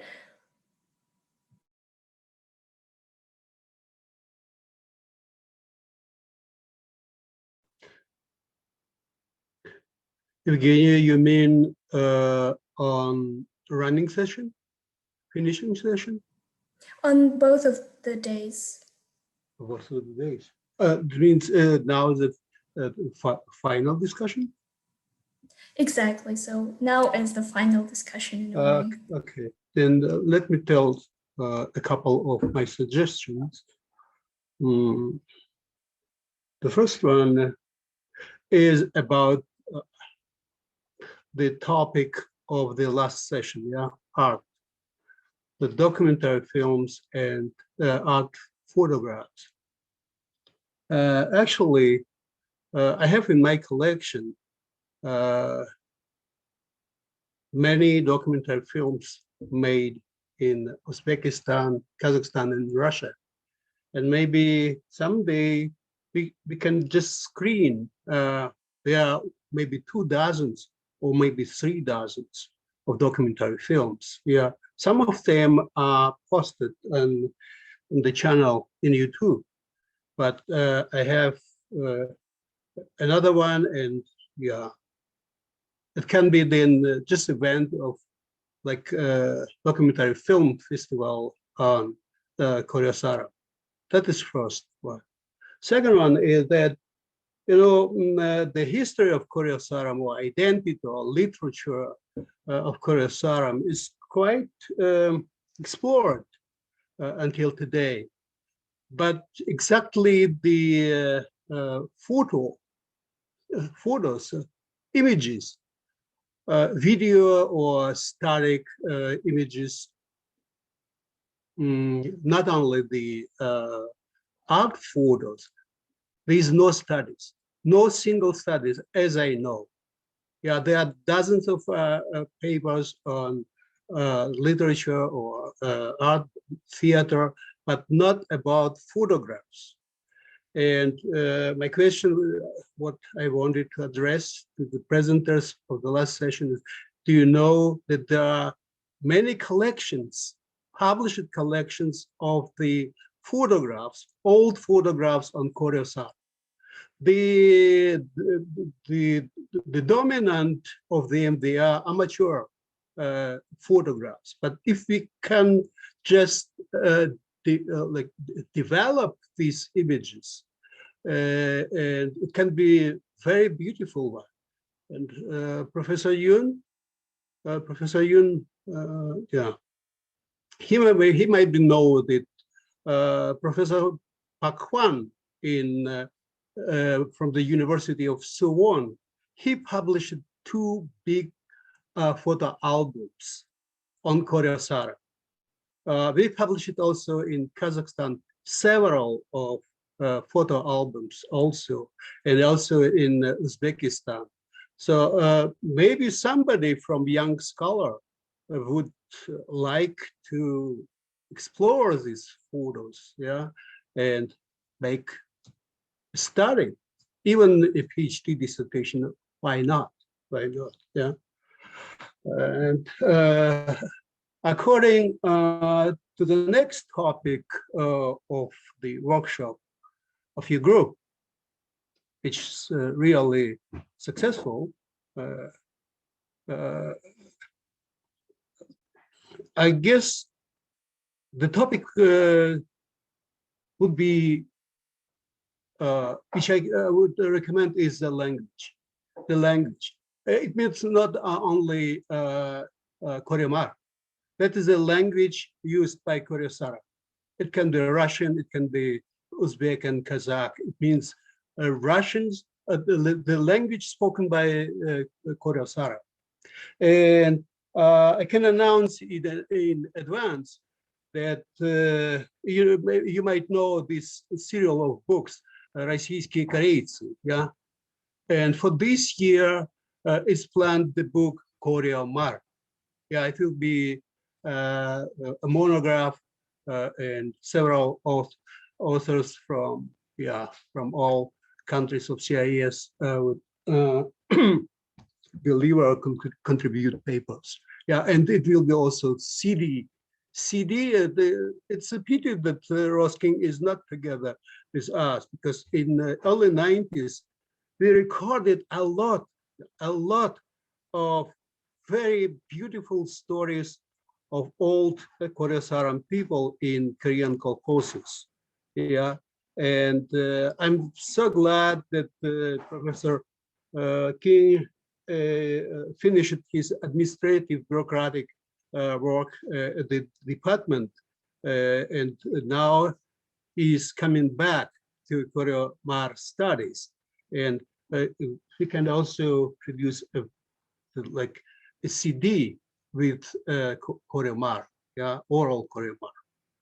There are so many topics to discuss and to be researched, and I'm so glad to see the young faces. Yeah, and maybe some time ago I wrote a small sketch that we lost the initiative in Koreans, the Koryo Saram studies. The idea of this sketch was that now the studies of Koryo Saram, they moved from CIS countries, I mean in young generation, to other countries, to other like Korea and the European countries, or United States. And there are also reasons why now young scholars not in CIS countries are studying this. And I'm trying to motivate my students and my postgrads, but it's not easy job. They want to do something else to make, just to survive, to make money, to earn money. Yeah, sorry. And I'm so happy that you are now so dispersed in many countries of the world, and you are united with the idea and with the desire to continue the studies on Koryo Saram. In the Korean language, of course, we can not develop the Koryo Saram Hak, right? Professor Yoon San-won. Not Koryo Saram Hak, but Koryo Saram Yonggu. The studies, it means not the Koryo Saram logic, but the Koryo Saram studies. Yeah, I see that it will be continued. Thank you so much.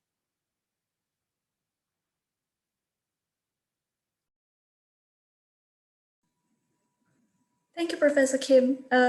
We largely agree with the challenges that are actually posed organizationally, also administratively, to the fact that it's difficult to connect academics around the world, but we're ready to work on that.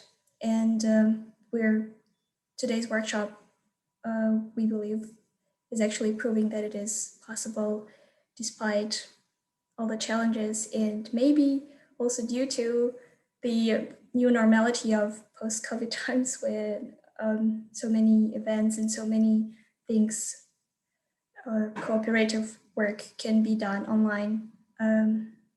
I think, yeah, we have good chances to actually develop it successfully. And yeah, thank you very much for your comments. I guess we can now switch to our conclusions and discussion of the further steps and the opportunities for publication. Just a second, Svetlana, did you also want to say some remarks in conclusion? Start with publication. Okay.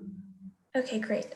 So as it was announced at the very beginning, our plan is to do either edited volume or the special issue project together with the people who would like to contribute to any of those projects. So this means that the papers that you have submitted, or abstracts, most of you, thank you very much, have submitted the papers that you as presenters can, yeah, once again, big applause to each one who presented today and submitted your papers, that you have an opportunity to be a part of this publication project. But for that, we need an open confirmation, a direct confirmation that you are interested in either of them, and confirm it by sending us an email. And the deadline for this is the end of next week, which is the 14th of March, so that we can, after we collect your confirmations of interest, we can start working on the selected papers that would be then bound together for edited volume or special issue.